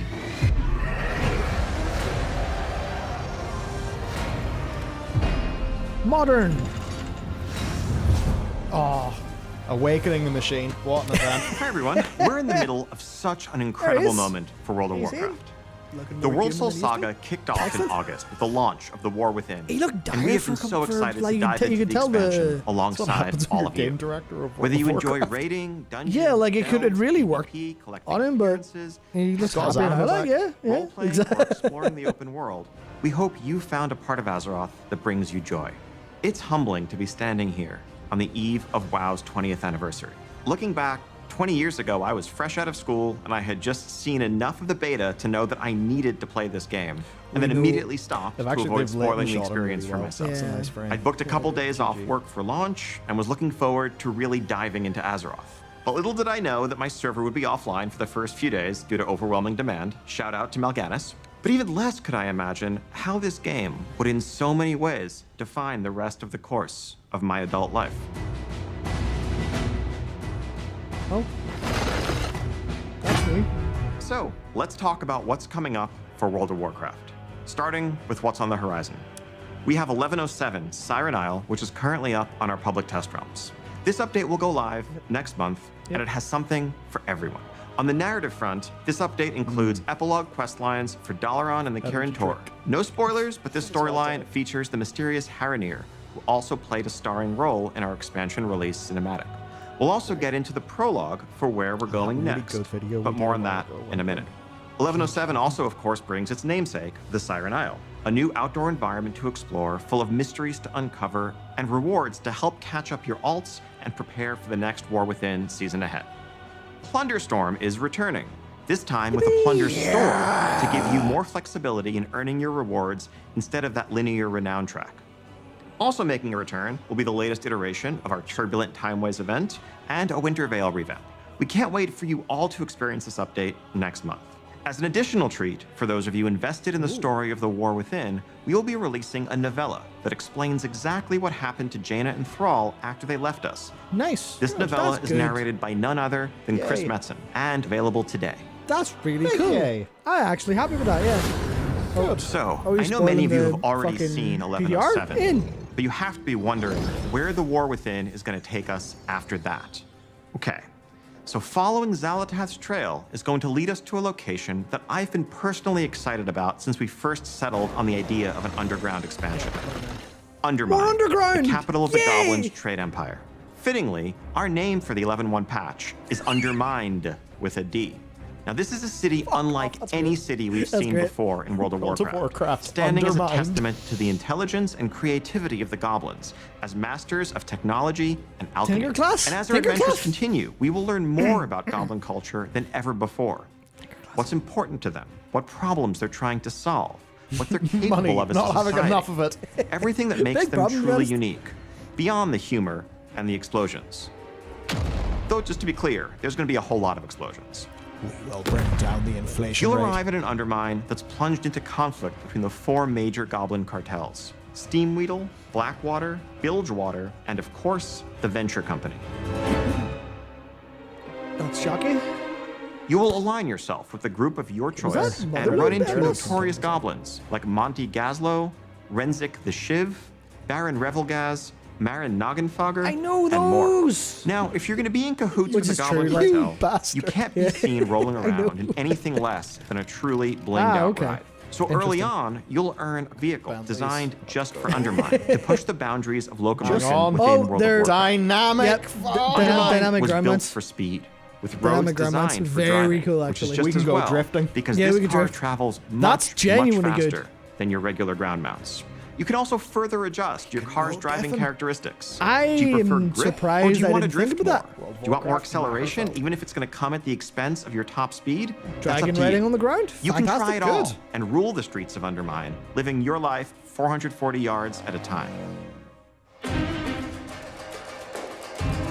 We'll also be adding a new dungeon in Undermined, Operation Floodgate, which is a race to stop a group of goblins from blowing a dam that would bring ruin to the Ringing Deeps. This dungeon will also be immediately available as part of our new Season 2 dungeon pool on Heroic, Mythic, and Mythic Plus I know they difficulties, throw in so many alongside the mechanics, the whole 4 other community launch just dungeons does. and A new 3 dungeon. returning You don't legacy know. dungeons. You Now, don't we'll have normally many get. more Yeah. details in the weeks ahead, Okay. but I can Woo. tell you that one of Okay, those legacy okay. dungeons, naturally, in light of our goblin theme here, is the Motherlode from Battle for Azeroth. Wow, Continuing mixed with to build GTA upon 5, one of what our a joke. favorite parts of the War Within, this new zone brings with it 2 Excellent new comment. delves for you to explore, and we're creating new variations on the existing delves. Specifically GTA We're also 5. introducing None of the seasonal other ones. updates Not to Need for Brand Speed, not Bronzebeard, Initial D, a new anything, adversary nothing. to follow Zekvir, Oh, and a new new Zekvir set guy. of goblin-inspired curios for Bran. Oh, we're Of keeping course, Bran. a new season also means a new raid zone. We have an 8-boss raid called The Liberation of Undermine coming your way, which takes you through the streets of the city and into the magnificent Galagio, brimming with color and know what? extravagance that also As much hides as the dark I'm secrets of its owner, the one and a bit only Gallywix. And for the sour arena about things that PvPers aren't out there, epic. we're also introducing a It's new actually arena kinda map looks all set fun. right amidst the city. Yeah. I agree entirely. Yeah. Seeing is believing. Send me the some check of you later, may be please. wondering how Xalatath fits into all of this, and Me how too, goblin yes. politics relate to the Dark fate of our fears. world soul. She doesn't. But rest assured, Undermine plays a vital role as a continuation, a next chapter in the many stories that are unfolding in the War Within. We will have a lot more to share on that front in the months ahead. Okay, sure. What is algorithm? Oh. Why is Faerun on screen? And that is just the beginning okay. of what we have planned for the next okay. year. Now, as you can see, 2025 is going to be an reveal Gamescom. incredible year Yeah. for both modern and classic WoW players. We'll have to go back to that once we're done here. Yep. As the World Soul says, give the Saga purpose of continues fate. to I unfold, agree. we are reflecting on these past Where's my fate, 20 Ian? years with immense gratitude as we lay the foundations upon which to build the next 20. On behalf of the entire World of Warcraft team, thank you so much for being the heart of the history of Azeroth. Whether I you've love just these. joined our community, been with I us for the feel last 2 old. decades, or somewhere in between, thank you for making Azeroth your home. And speaking of home, the team does have one more Player thing housing? to share with you. Oh my god. I'm actually doing it. That is big dragon's head in the wall. This is what I've been saying for years. Give me it. Okay.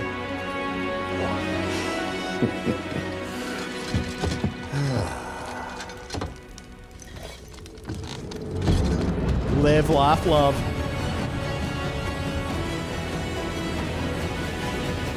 That's when. Right. That's what That was the big feature. I was expecting a big feature. I was not expecting fucking player housing. Well done, Matt. You called it. Okay, that's Thank you for joining us today. That's good. And for being with us for Okay. the past 3 decades. Joanna, please The confirm Warcraft BlizzCon universe is a 25, living, please. breathing world that's been experienced by over 250 million players around the globe. That's millions of stories of adventure, laughter, and true connection. And as the years have passed and our communities have grown and evolved, the statue behind us reminds us all how important Warcraft is and continues to be. It serves as a reminder of our shared passion for building Azeroth together. And it's you who truly bring Warcraft to life, our players, and the communities you are a part of. Thank you for being the lifeblood of this world that means so much to all of us. 30 years of history is the perfect foundation upon which we will build for the bright future ahead, and we can't wait to walk that road alongside you. And before we go, we want to share something very BlizzCon special. 25.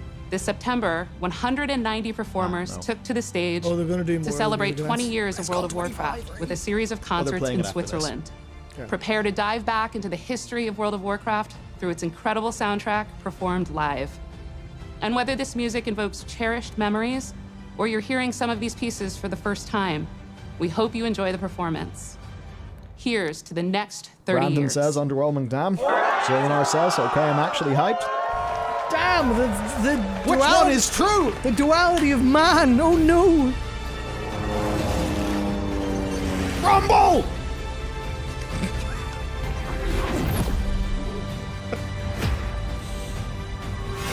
Okay, overall, for Dino to do our sort of our moment with the thumb, I'm gonna go in the up. Yeah, so As is in my best interest as a shill. Yeah, as is also in my best interest as a shill and nothing else. I Me have personally. no other opinions. I'm entirely here to make money off this. And, you know, obviously, it wouldn't be easier to make more money doing anything else anyway. Yeah, I think so. I think that was very Overall good show. I think that was very good, mostly for the apology of Reforged. Yes. Being finally utilized. Yes. In a way that I think is okay. Here's the actual the way the legacy art update looks great. Yeah. I think is a very big. Okay, there's good. I think the Hearthstone stuff was relatively flat because it's Hearthstone. You said the arena update is very exciting for a very small thing. It could add a lot to the game, but the rest of the game is so kind of confused. I don't RP. I don't really care about player housing. You see, player housing can solve one of World of Warcraft's biggest goddamn problems. How the fuck can they reward any of you with shit? You're like, yes! No, my no. 1,500th mount! I'm so excited! No, I appreciate that, but I think I'm going to temper that a little bit, and I don't think this is a universal solution. I think this is a solution for a lot of players who aren't watching this fucking stream. A lot of you who are. I think this is for the people who delves are too complicated or delves are too stressful. Player housing is an immense amount of customization for those. If you look at, I'm going to compare it directly to the FF14 side of things, where that drives for a huge amount of the player base. The perverts. All across it. Exactly.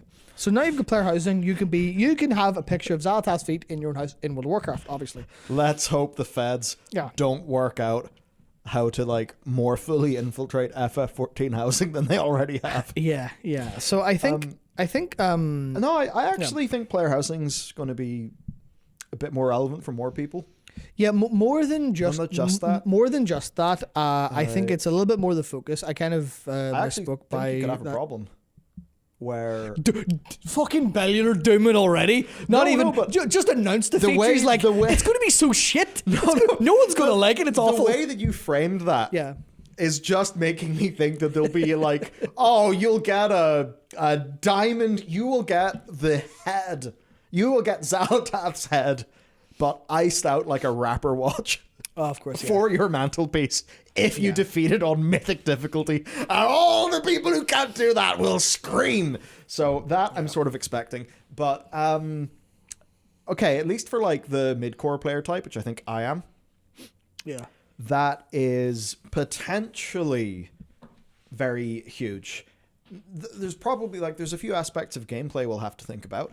Like, where are our player houses? Actually, we should... No, that was a fully internally shot bit. Yeah, this feature is not ready for them to show, or they would have showed something. Oh yeah, like that was a full just pre-rendered whip things up with assets.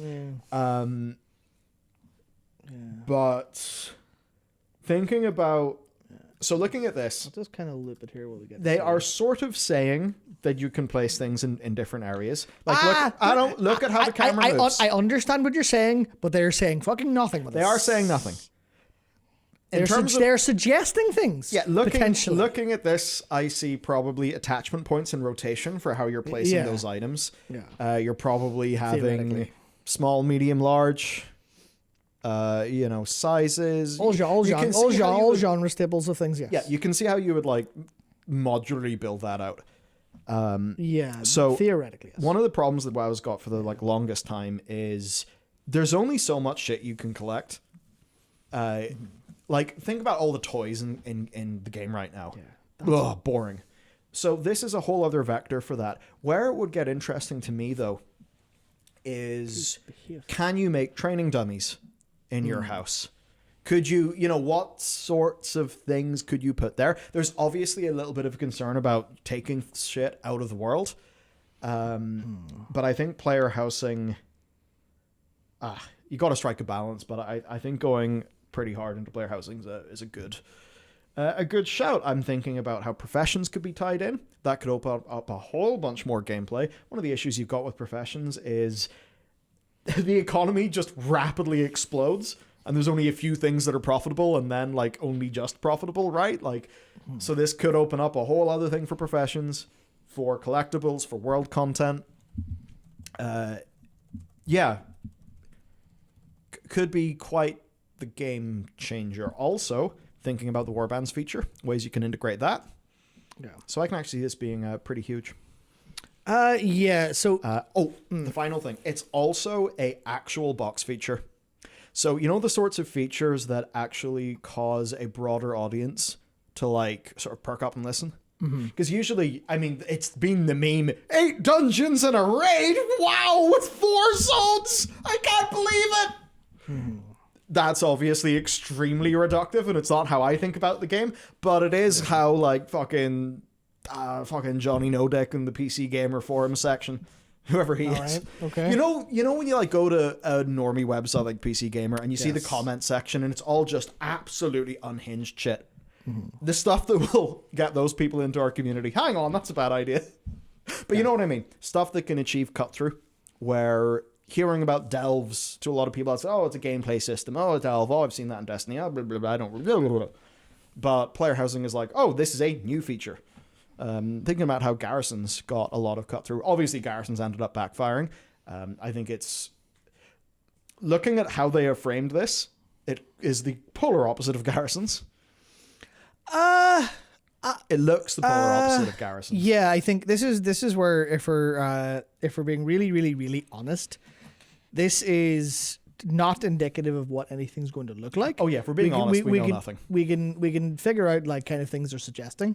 Like even if you go through fairly quickly, you can immediately see, okay, well look at that. That's on Nixia's head. Yeah, okay, so sure. So they've got a Nixia's head. You go kill a Nixia, you get the head, you can put it in the thing. You've got the achievement. There's a training dummy. Yeah, the Bulwark of Azzinoth, Brewfest. Yeah. If you look at the roadmap, they said there's a Brewfest update coming. I mean, that actually might be a current item, but those are all like player earnable items or player interactable items. Yeah, except for that scrapper or the shredder. Sorry, that could be. Is that a miniaturized mount? No, that'd be silly. That'd be silly. So, unstoppable cellular meets immovable doomer. That's kind of the roles we're playing at the minute. Player housing has been one of those things I've wanted for yonks. Yes, so. And I'm here intentionally trying to go, okay, well, please remember this is World of Warcraft. Oh, yeah. And there are going to be a lot of... the monkey's paw will curl somehow. There'll be a lot of limitations that are in engine. However, just like a whole bunch of recent things, they are capable of pushing through that in a bunch of ways. They're capable of making it through those. So I think that there's plenty to be excited about for player housing. Like, it's kind of nuts. There's a billion questions that we literally will not have any answers to until at least they'll talk about it after this, right? We're going to have interviews and things like that with different people, different like outlets, things like that. They'll do their whole press circuit. So we'll find out some details, but likely not that many. If you want your own ERP brothel, well, there you go. Theoretically, of course. Like FF14? Yeah, because one of the... Blizzard have opened an entire can of worms. Yeah, so one of the questions then is this going to be... AFK 1 minute before we dive into the roadmap. Okay. Sure. I've partaken of too many caffeinated beverages. Okay, I don't think anyone could tell that. I think anyone could tell that from you. People would have no idea. Yes, so... I guess I will go and prepare the roadmap while we talk about this. But I think, yeah, that's actually a good point you bring up, Brel. I play a Blood Elf. I don't want a spiky or cut. I really hope we don't have generic Alliance Horde homes. See, that's one of the problems, right? It's player housing. It's player housing. As soon as you hear player housing, as soon as you see it, as soon as you see this and you go, oh, well, there's a Nexus head. Oh my God, what could I do? What could I have? Your brain explodes, right? You go, oh, there's so many things. Can I have my, browser example, can I have my like Blood Elf house just outside Silverman? Could I have that?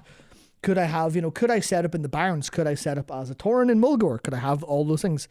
Could I have a huge amount of that? Like, is it going to be inspired by FF14 in that you have separate instanced off? Because if you're not aware, it works there. They have separate instanced off player housing areas. So it's basically districts of a bunch of houses and you have ownership to that. So there's however many, a finite. In this case, it won't be finite in WoW. Everyone will have their own house for sure.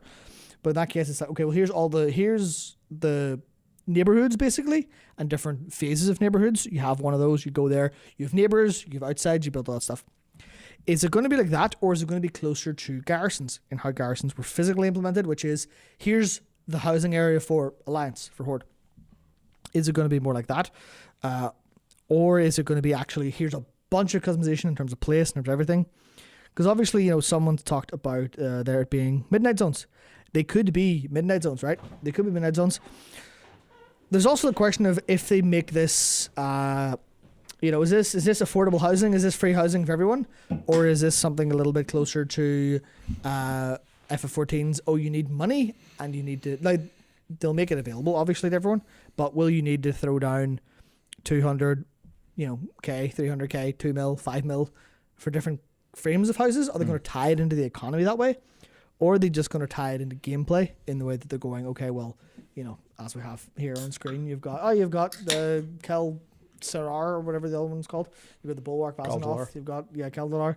You've got whatever this is. You've got candles and stuff that you've stolen from kobolds, so you're evil bastard, etc., etc., etc. Yeah, I wonder, can the old-ass WoW engine handle player housing? Yeah. Well, old-ass engine is a bit of a misnomer because they are rebuilding it as they go. And they have been for a long time. The game is substantially different how it was in Classic, and if you tried to you figure out as soon as you try to run like an old version for like a private server, it's not. Basically, it's different. Unless you're an engineer, game engines literally do not work how you think they do. Yeah. And even if you are an engineer, they probably don't. Yeah. To be honest with you. To be honest. A game engine is actually many, many, many, many, many, many, many different things.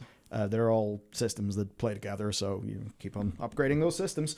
It's just a case of, how much technical debt do you have? How do you manage forking your engine and all that sort of shit? Now, this is the big thing we need to talk about because there are a few little features. The routing map. So, Warband UI updates, Warband camp collections. Sick. So we'll be able to get different campsites for our warbands in patch 11.1. That's kind of neat. Another thing that popped out to me is new content Nightfall. And another thing that popped out is... new content? Yeah, there's another thing that popped out to me. Horrific it's almost a personal request. Horrific Visions are back, baby! You're going to be going from Horrific Visions in spring to Throne of Thunder in summer. You're going to have the time of your fucking life, man. And before that, Plunderstorm. And after Plunderstorm, but before that, Drifting. Oh, yeah. In my sick ride. Remember when we first saw... I should maybe actually have this on screen. Remember when we first saw this? We were like, what is this? Oh, they can't see the roadmap. They can now. Oh, cool. And we're like, oh my god, it's not incredible. Incredible. So yeah, we've got Horrific Visions, we've got Nightfall, we've got Children's Week update. Insane. So yeah, let's just go through sort of... we all know what this is. This is all stuff. Yeah, is there anything new there? No, there is not, though. Winter Veil update. Good. We already knew that from data mining. So, Undermine, as they've presented it, with... okay, so Drive, that's interesting.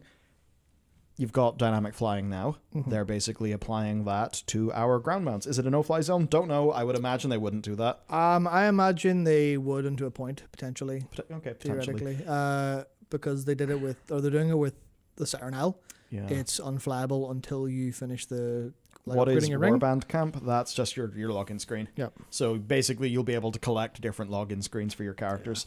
Now, Undermine. Drive. Guild Wars 2 is the game that has got dynamic ground mounts. So a few different examples of that. There's the Raptor mount, which has got like a pounce forward whenever you hit spacebar, I think. There's one that is like... I guess the easiest way to sort of say is it's kind of like a beetle mixed with pod racing. Basically, it's pod racing from Star Wars. So with that thing, like, you're building up momentum, and you'll be drifting around corners. It actually does require some skill. I don't exactly remember Ian's specific words, but it seems like for the drive thing, there is a degree of tuning your car. There was a bunch of I imagine it's talent tree. customizability he talked about, which I assume, probably the same kind of deal we have with the dragon riding talent trees. Yeah, but this is in fact now pod racing, so that's something WoW can do.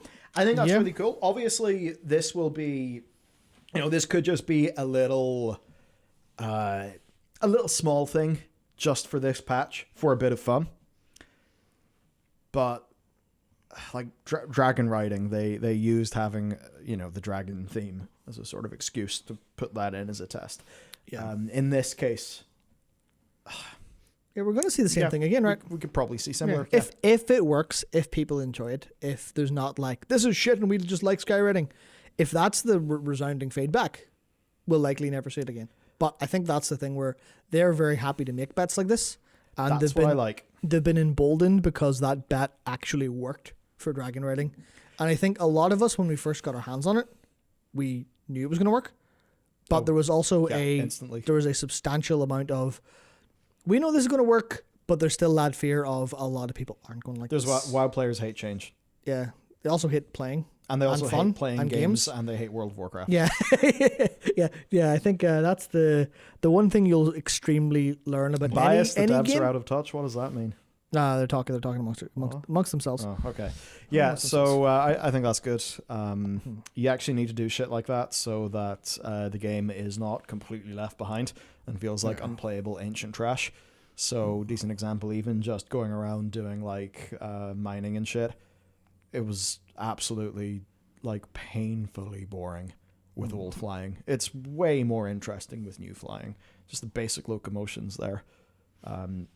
It's like looking at different platformer games and talking about like, well, who controls better, Mario or Croc? I think most people would probably say Mario. I think everyone with a working brain would say Mario. Yeah. Now the other good thing, new dungeon in every major patch. So previously... Oh, yeah. I see that in 11.2 as well. That's previously, very good. There would be a mega dungeon, and there'd be the mega dungeon, and then they'd split it in two. I wonder, right, because 11.1.5, that is usually in and around where the mega dungeon would have came in. So instead, we've got new content Nightfall. Now, that doesn't say story and quests. Though that said, new content Siren Isle, new content Nightfall. Yeah. So Nightfall is definitely making me think Bellular, right? Hallowfall stuff. Yeah. I mean, the Nightfall people who are there. Bellular becomes permanently dark. Something like Could that. be that. Certainly, having just done the Peculiar Fish video, it's not out yet. It'll probably be out Sunday. Actually, it might be out today for members. Did you publish it for members? It's not out for members yet. Okay. It'll be after this. Okay, yeah. So that'll be out It'll be after this. Unless there's something wrong with it. But yes, it should so there are warnings of like, don't bring Bellular's light to the bottom of the undersea. Yeah. And you know all the little Cobus like anglerfish things? That's not biological. That's because they have these like crystals that emit no light. Basically, they have Vanta black crystals which that they found at the bottom of the ocean. Does that video talk about them in relation to the citrines on Siren Isle at all? It mentions that. Okay. Yeah. Okay, because they seem like dark Azeroth crystals. And it's also interesting that horrific visions are coming back there. Yeah, that is obviously not a coincidence. There's some old god blood going around, and even just a bit. Just half of Azeroth's full of it, seemingly. Even thinking about some of the voice lines. One of them is like, the blood remembers. That's a voice line from N'Zoth near the start of N'Zoth when we go back to the Black Empire. I think. At least, whatever. There is a old god line vaguely recently that's like, the blood remembers. So that makes me think of horrific visions. And Children's Week update. Good. Yeah, no, I'm not going to make any sort of jokes about the big Canterbury Bishop man. That would be the obvious thing to do. Yeah. So well, next he's not about that anymore. It's fine. Justin Welby. Next, we got 11.1.7, which has got thrilling things such as stories and quests, new content and system updates, which means we don't really know. It also has the turbulent timeways, which implies that that's probably going to be a staple of 0.7 going forward. Yep. If it works. to level your characters forever. 11.2, world events, dungeon, so that's confirmed. Raid. No. Open world challenges. No. People do say that there is no new zone listed for 11.2. That's very interesting. That's very interesting. Is that an omission because they're like, fuck it, people know to expect a zone? Or is that an omission because there isn't going to be a zone? Is there going to be an 11.5? Is Nightfall going to be something we do 11.2? Look at that, new open world challenges. That actually... It's different from new world events. New open world challenges would imply... There's no world event that fits the name challenge. New open world challenge would imply that the existing world is getting new stuff. Yes, it would. So, does that imply Monster that power, finally. Does that imply that instead of us getting a new zone, we're getting an old zone with more stuff in it, with changes through it? Would that perhaps be an impact of what happens in 11.1.5, sorry. Nightfall, could that be a changed Hallowfall? Oh, because they know that Hallowfall is the big coming zone. Yeah, could that be Hallowfall is changed? Because I saw someone mention it in chat that they missed the Veil of Eternal Blossoms in Mists, and how that was changed at the crux of the patch. There's a potential that Nightfall is actually Hallowfall having a permanent change. Be that Bellular changing permanently, or be that Bellular falling into the ocean, something along those lines. That would certainly track Now, and Matt, change things. You know the way that in the video game Titanfall, the Titan fell, and in this Nightfall, the night falls. Fall, as in from up to down. Yes, that's, there we go. Yeah, that's what fall means. Yeah, yeah, spot on. You're good at your English. So I think that's interesting. Big tsunami, big change the zone up. Yeah, I'd love that. That would be very, very, very cool. Yeah, there's a bit where you want to say, oh, but I want a new zone. But if it's just like, and you get a new island, and then there'll be another new island. I mean that's the thing, right? You go, well, this is more interesting. Well, where's our new zone? And then you go, well, everyone responded to Cyrodiil with another throwaway island. Another zone. Content? Ew. Islands? I'm tired of islands. Currencies. Where's my meaningful content? And you're like, fucking define that first, you lunatic. Anyway, yes. Go back to the Wowhead comment section from whence you came. Yeah, so I think that there's probably something, and this might be an element of trying to experiment with changing things to keep assets down, or to just have a different experience overall. But obviously, that's kind of 11.2 looks like a patch, except for the fact there's no zone, which brings up interesting things, which I think will work out quite well for us. If I'm right, if it is like here's a Hallowfall rework to be called Nightfall now or whatever else because Belladar fell look at or the something timings along here. those lines. Look at the timings here. Is there anything in? So 17th of December is going to be 1107. We assume. Yeah. They said next month, so then February for Undermined. Yeah. New content, Horrific Visions. So that's actual gameplay in the 0.5. Wow, gameplay in a patch. Obviously, who knows with the 0.7. You can see that 11.2 is in the first half of summer. Tells me July, which would make sense if the expansion reveal is going to be at Gamescom, and which is usually late August. Yeah, and that's around. They want the Mop Classic. Now, Mop Classic being a bigger ticket event may mean they push them slightly further out than before. The way that they usually just kind of fire things on top of each other, mostly. It's kind of 17th of December is confirmed on Twitter, apparently. Oh, excellent. Fantastic. The background for the roadmap is literally Hallowfall. Yeah, you're completely right, Mag P. I didn't really think about that too much. Yeah, sometimes you don't see the trees for the forest sometimes. Now, there is something else.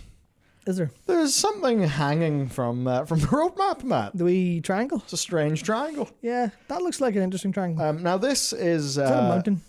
This is the same visual language that they have used to communicate the likes of Plunderstorm. As in, it's a little banger hanging off the bar.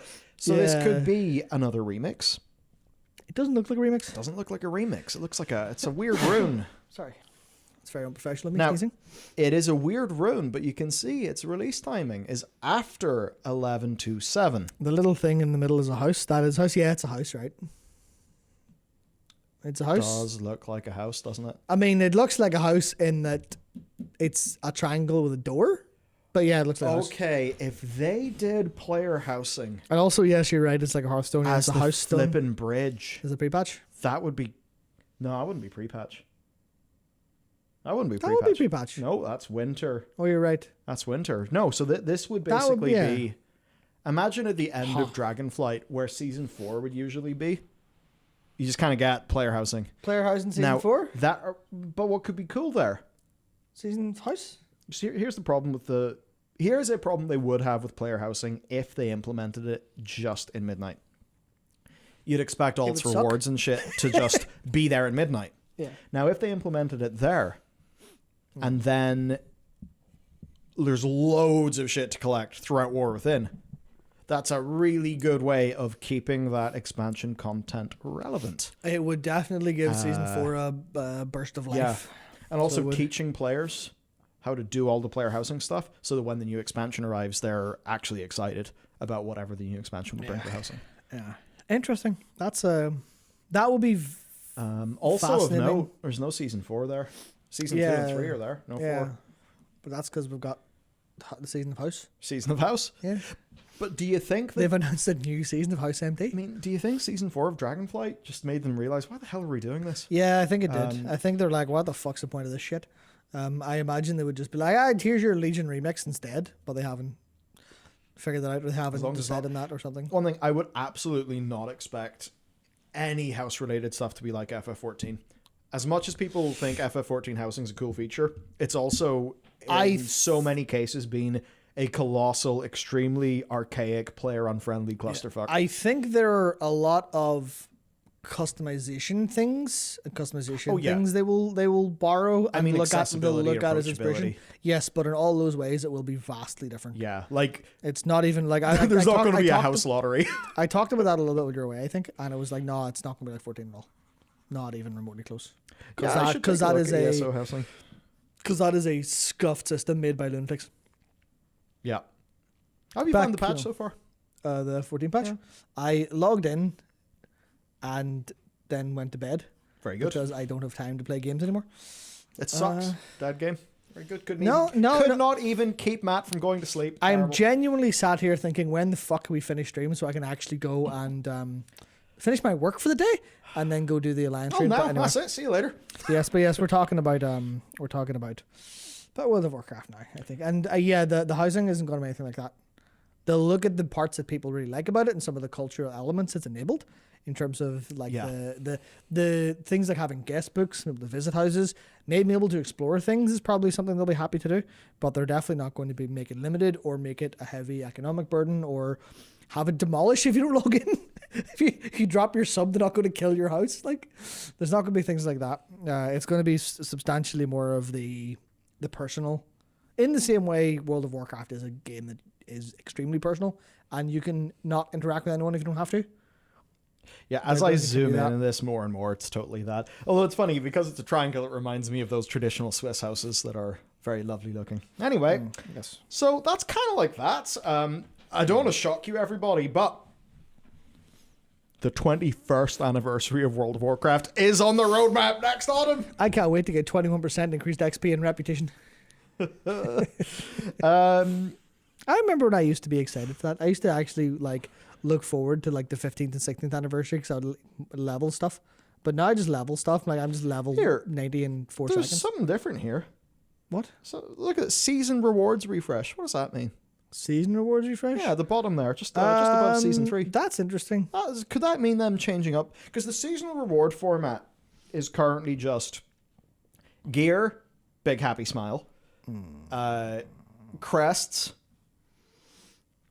Maybe you like them, maybe you hate them, and a mythic plus mount and some PvP fit. But it feels so vestigial. Not vestigial. It feels like seasons have become more codified in what they are, but a lot of the rewards have just sort of stayed being in their older form. Yeah, but what is a season reward?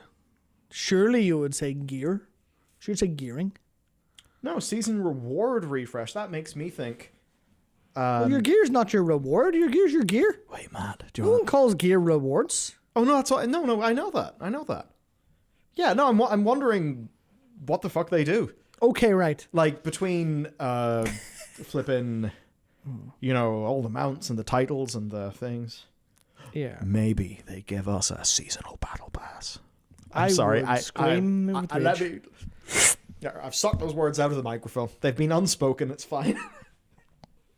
Some people really wish they could do that, Yeah, no. 1 second, I'm just going to uncancel myself. Done. Yeah, exactly. So I think that's probably like, as people point out, probably things like the KSM title mount, things Will like that. Mythic Plusers get Bungery colors just forever. The Delver's Journey track. I'm really hoping that they fix that in season 2.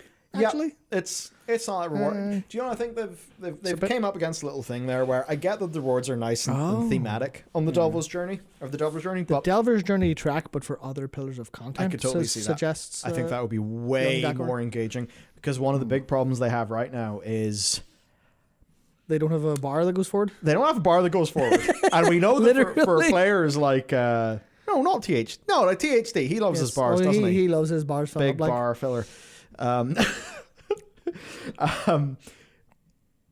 They don't have a way or a reason to keep on playing past gear. Now they could do that and make it account wide, which would then work quite well with alts and you can spam. You can spam. That. You can this is the problem when you cover World of Warcraft, and you think of World of Warcraft too much. I imagined, okay, here's a bar, and you fill it up with your Mythic Plus progress, and I immediately, in my brain, I envisioned the list in the Premier Group Finder, +2 journey farming, big pumpers only. Be quiet. I envisioned it, and I was like, that's stop. it. It's going to be 5 DPS in Mythic gear, doing like a Mythic +2 every 2 seconds, just to finish it within 3 days, then say there's no content. Yeah, I'm sorry, but this is what happens when you think in these ways. So but yes, that could be one of the sort of low key big things here. Yeah, because right now, what's the closest they could do? Give you resonance crystals from the raid. Yeah. Whoa. Yeah. That's kind of like that. I mean, I do look at this and think, BlizzCon where? Not that it would ever be on this, but no, I think that's going to be down to how much did this serve their goals and how much can they say, please Phil, can we have the money for the thing BlizzCon, is, I just want to go to BlizzCon to hang out with people because it's really Phil, fun. Just go to Gamescom. That's not the same. Yeah, Gamescom's fucking nightmare. That's not the same. I've heard Gamescom is no crack these days. Really? Just because there's 20 billion people. Yeah, that stands 20 to billion reason. people jamming into some fucking corner of Germany, and they're like, "Oh, this is Cologne." Yeah, they're like, "Oh God, we're in Cologne and it's full of Americans. Oh God, oh dear Lord, oh dear Lord." If that's a problem, I hate to tell you, Matt, but BlizzCon is in. Oh no, BlizzCon was so good. Yeah, I know that. If there's no, please, Joanna, please. I don't kill Hope. Hope's good. Yeah. Interesting. Yeah. Is there anything really else notable here? I think it's sort of isn't. We've talked about all the things. Yeah, it's kind of fun. There's a very small number of things, but they could all mean quite a lot when you dig into them. And it's that thing where we're sat here talking about them, and I know because we're obviously going to be a video on this, obviously, fucking right, and then there'll be a video on the more stuff because they're obviously going to be there's already the patch 17th December confirmed on Twitter. There's the novella, the audio novella is already up on the site, so there's that to go through at some point in time. Listen to Chris Metzen say words for a long time, which would be nice. There'll be a lot of interviews and things coming out over the next couple of days, I'm sure. Brilliantly reductionist way to do it. It is. Chris Metzen saying words. Yeah, it is. But you see, they've put the words in a certain order that makes them good. Yeah, exactly. Yeah, that is really what storytelling is. Is you take a load of words and put them in order. It's kind of like cooking. Yeah, so I think there'll be a case of listening to every interview and going back over every frame of trailers and things to find things, because there's even the fact that there was a human with Thunder Fury, and that is all the gear plate. Is there something else going on there? Blah blah blah blah blah blah. Wait, Is what? it Ride of Things? In the player housing thing, Oh, yeah. they walked in and set Thunderfury down. Is it like, look at the gears, like is there They're going to do frame by frame, blah blah blah. They're going to do everything like that on purpose. Yeah, I know. It's all carefully selected. I know. Okay, interesting. Yeah, the driving bit is interesting. There'll be a lot to talk about that. Digging into the lore of Undermine and things and the liberation of Undermine is kind of... Well, we kind of have a lot of that already sorted out, to be honest with you. Nightfall is going to be where I'm going to find the most interesting to talk about. Is Nightfall. The speculation around what Nightfall is fucking excellent. Can't wait. Yeah, Cannot wait. It also makes the Peculiar Fish video extremely fucking timely. So it does. It really Just does. really It perfectly. really does. Yeah, really perfectly. Really perfectly. And then We had no forewarning. Like, Yeah. straight. That was complete good fluke. Oh yeah, that's we fucking never know anything. No, we no. never know. God damn it, no one tells us shit. No one tells us shit.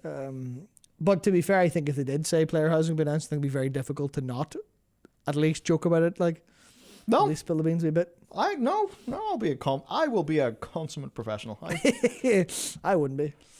The only time I broke an NDA was 10 years ago with Company of Heroes 2 when I thought I could make a video on it, and then I did make a video on it, but then it turned out I couldn't, so I immediately turned the video off and nobody noticed.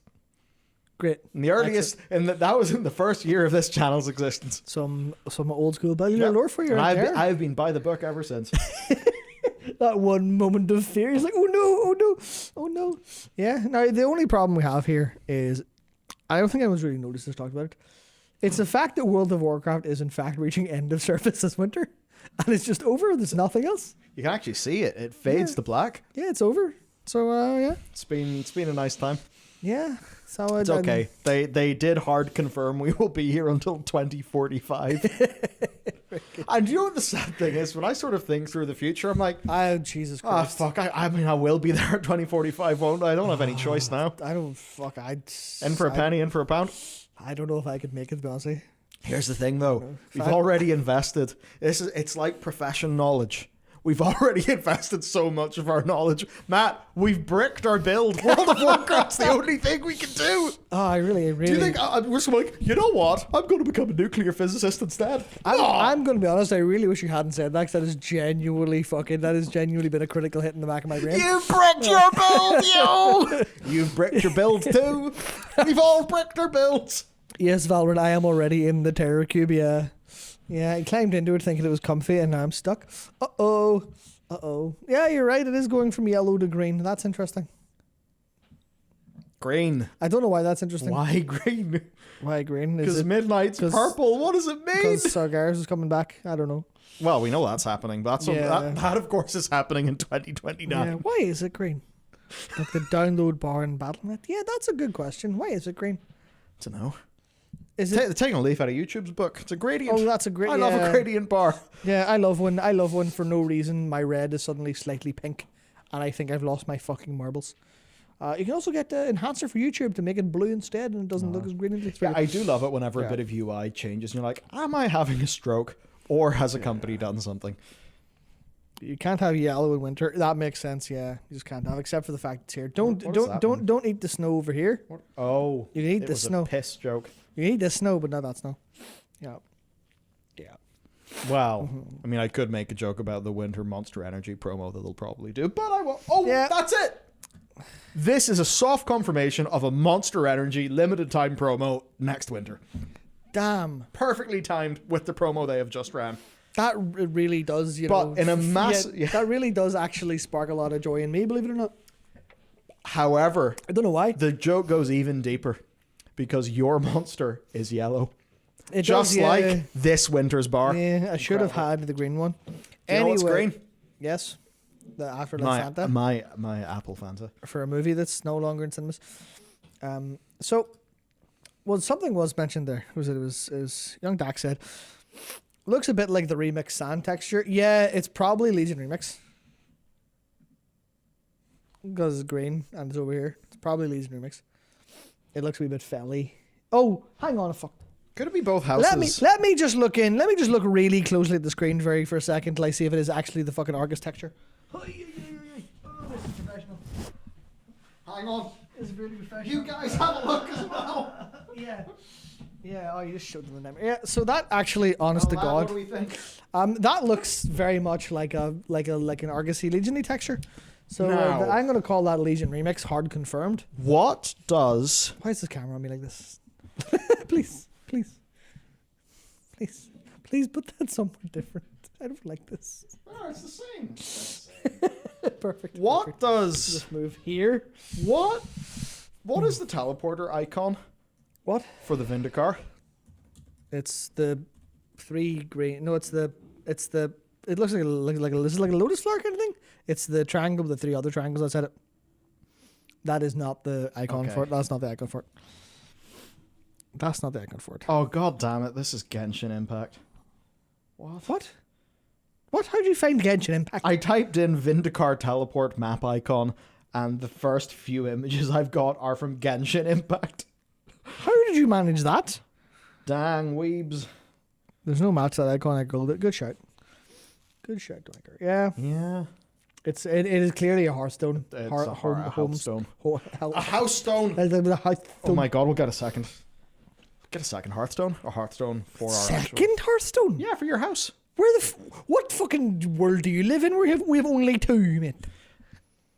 True. Garrison, Dalaran, Hearthstone, Volpera Hearthstone, Cloak of Coordination. I forgot about the Volpera Hearthstone. It's not a Hearthstone, it's a fucking camp return camp. I should return make a walk teleport. Volpera for... No, you shouldn't. You're already I should make intolerable a Volpera. furry. I'm not a furry. You're an intolerable furry. I'm not a furry. You have said that Judy Hopps more than anybody in fucking any of the... Who made that movie again? You've said Judy Hopps more than any other person has. This is what I get for being a comedian. Yeah, that's it. It's just a joke. It's just a joke, bro. It's just a joke, bro. Just a joke. And why is your fucking web history so clean, mate? Oh dear. That was. I was going to make some sort of like spider porn joke, but Yeah, I I'll bet take you it were. back. Yeah, I bet you fucking were. I just realised we've been fading to me for a while instead of cutting. Whoops. It's fine. It's fine. Who cares? There we go. Cut for Bieber. So, a lot of things. I think broadly very good things. Yeah, so we didn't Actually- even like we were in the middle of talking about how cool this was and on how we thought about it, and then we immediately didn't turn around and go, oh yeah, but Rumble, yeah, no. For World of Warcraft specifically, it's fucking excellent. For the Warcraft RTS stuff, it's clearly not what people would really have wanted.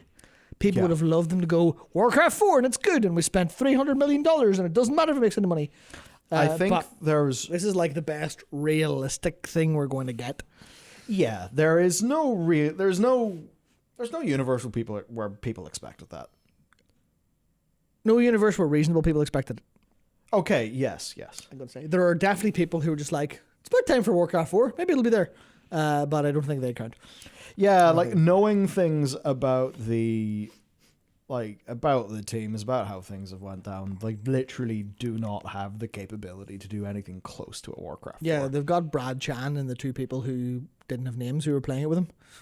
And they hire them just to play with him so he doesn't feel so alone as he fixes with them by himself. Yeah, that's not true. That's clearly not true. But yes. That's like even the fact that he lampshaded it so clearly with like, you know, when something's wrong, you make it right. We're a couple of years away from when they should have done that, but at least they did it in the end, which is kind of I guess the redemption comes to a vague close in some capacity. I love looking at the War 2 sprites. They're so nice. Yeah. Excellent. Yeah, I look forward to giving them a play at some point. I look forward to it. It is interesting that we have Blizzard in a world where they can say there's content you can play today that's nice and interesting, and you're like, sorry? Yep. You? Warcraft, Warcraft 2 especially is great, and that comes with its expansion, Beyond the Dark Portal, which is where, a lot of lore that's relevant to today happens. Yes. Like, It happens very loosely. It happens mostly in the manual, which I hope is included with the game, but yes. Yeah, it's where all that stuff is seeded. All that stuff is seeded very deeply Hopefully in there. they AI upscaled the manual. That would be interesting. I'd love, because even I was expecting a little bit more of a connection there. To be honest, I was expecting to be a little bit more, and we've got so Warcraft 2 remastered, not available on Mac OS. No. That's fine. I play on PC because I'm not a. I mean, I would play it on PC at home, just on my work computer. That would have been. You know what? Play games on your work computer? Is that it, Michael? Is that it? I would never do Is that. that it? Never. Yeah, no hot snooze. What? Yeah. Yeah, color me surprised. They did not. Sure, bring what color back is surprised? I'll get the paint. I don't know. Yeah. So I think the HOTS was never going anywhere. I'd say there's occasional balance patches. That's a long story gone. No, we also didn't see anything new. But that's kind of par for the course because we're not going to expect anything new from any of their new projects in a while. And it's that thing where we know they have projects in the go. We know they have projects. They have the shooter, the StarCraft shooter, and probably something else that I'm forgetting because there's not much going on. I tend to forget. But we weren't really expecting to hear any more of that. There's like no movement in StarCraft either, right? No, there's there's like no movement there. It's just going to be a matter of maybe they drop it at Gamescom at some point, but it's going to be a case of they're going to want to wait until they're close to release for things before they actually talk about them. I think because they don't want to repeat the unannounced survival game, where they announced the unannounced survival game technically and then cancelled it, and everyone's like, "What?" But you didn't even announce it. They probably didn't expect they would be executed by Phil. Dispenser of pain. Yeah, he used to be like, dispenser of money, and then he stopped doing that. And he looks hyper. Yes, now he dispenses stuff. Yeah, because he even looked. Well, I didn't actually look at it, but I did see people say he looked real stressed out in a recent thing he was at. Where they talked about, we're totally happy to do more. What do you call it? I mean, Satya probably just has the AI like suck bits of his soul out every day, bit like Gul'dan in the Warcraft movie. Yeah, that was a really good soul sucking effect. It was pretty good. Yeah, it was pretty good. It was pretty good. So yeah. So honestly, that's the crack. That's what's going on. I think what will happen then is over the next few days we'll probably get some interviews coming out. Likely at this point in time, I think most of them will likely be tomorrow. Yeah. Just because, unless they're they'd either be up now or they'd be coming up tomorrow, especially among more UK kind of outlets, stuff like that. Nothing in Wales. Hang on, is PC Gamer, is this an interview or is this just them pressing the button for the thing? Sorry, I'm literally Wowhead just haven't through. picked up on anything. Yeah, no. So there's no new kind of. Oh, so you can drift a car. That's the quote. 4 to 5 times faster than a normal ground. Yeah, he said 440 yards per whatever. Oh, which is going to be the movement speed, which is 4% because it's all yards per second. So that's faster than old flying speed max. Yeah, but substantially slower than dragon riding, sky riding, which is at that very high end when you're going top speed like 1400. But usually the thrill of the skies kicks in at about 790ish, 800. I think. So it's about half the speed of sky riding, which is really fucking fast. Yeah, for going around to the ground, that's super fast. Yeah. I think the bit that'll matter here, just with flying and stuff, is it's all about the zone design. So in this case, if they've designed the place to be roads and drifting, and I mean, hey, imagine if they got races. Yeah, like that could actually be pretty damn fun. Yeah, you could immediately imagine the World of Warcraft card. Yeah, exactly. World of War card. You've got that. You've got that in the ground. You've got obstacles. You've got ramps. You've got ramps for you to hit and fly up and keep momentum and then disconnect. Obviously, I need a button where I can like hit something, just extend some wings. Yeah, so I just want like full Bond cars. So they do have some interviews, but there's not really much going out at the minute. PC Gamer's Tyler Kolb had an interview and is talking about player housing. Didn't really say an awful much. Just you have to expect to wait 1 or 2 years. It's a very early timescale. Holly said, no, sorry. Ian, I just saw the H and assumed Holly has said, we want to give players a little sneak preview of some of what the team's cooking. This gives us a chance, I think, to have more open conversations about it that aren't possible when it's a top secret feature, which includes hearing what people want, what they'd like to see from it, that kind of thing. And it's the thing they're doing now. It's a tremendously large undertaking. They need help to guide the team's development efforts. We've been able to develop enough underlying tech that supports it. We can now see a path to delivering it. which includes things like the delves, for example, the way delves like seamlessly instance you, the loading screen, stuff like that has all enabled them to be able to do this kind of thing. So that to me imagines you walk into a place, you walk into a, you know, what looks like a foggy, misty, dory thing, and you're in your house. Which to me implies it might be that shared house in one location, but I don't really know if that's true or not. Like, it does say like that this will be next year. Yeah. Sorry, next expansion. Yes, it is. When you look at that logo and think, well, that looks like a house, but that's not Midnight. Yeah. Though, yeah, they could always do it. Oh. That's the Midnight pre-order.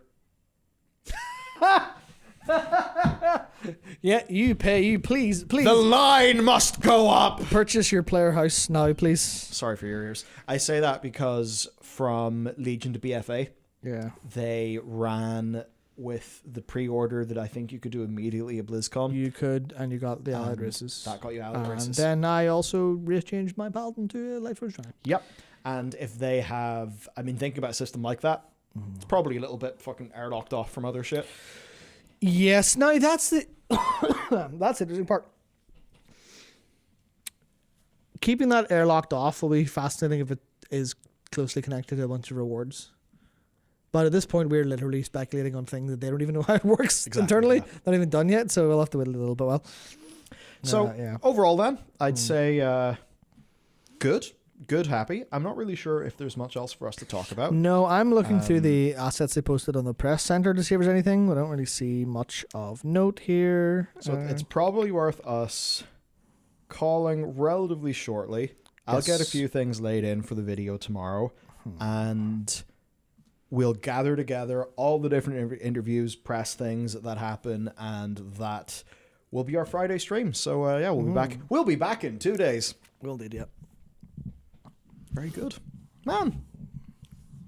Like, this is good. Yeah. It's this is happy. I think the two things. Well, actually, okay.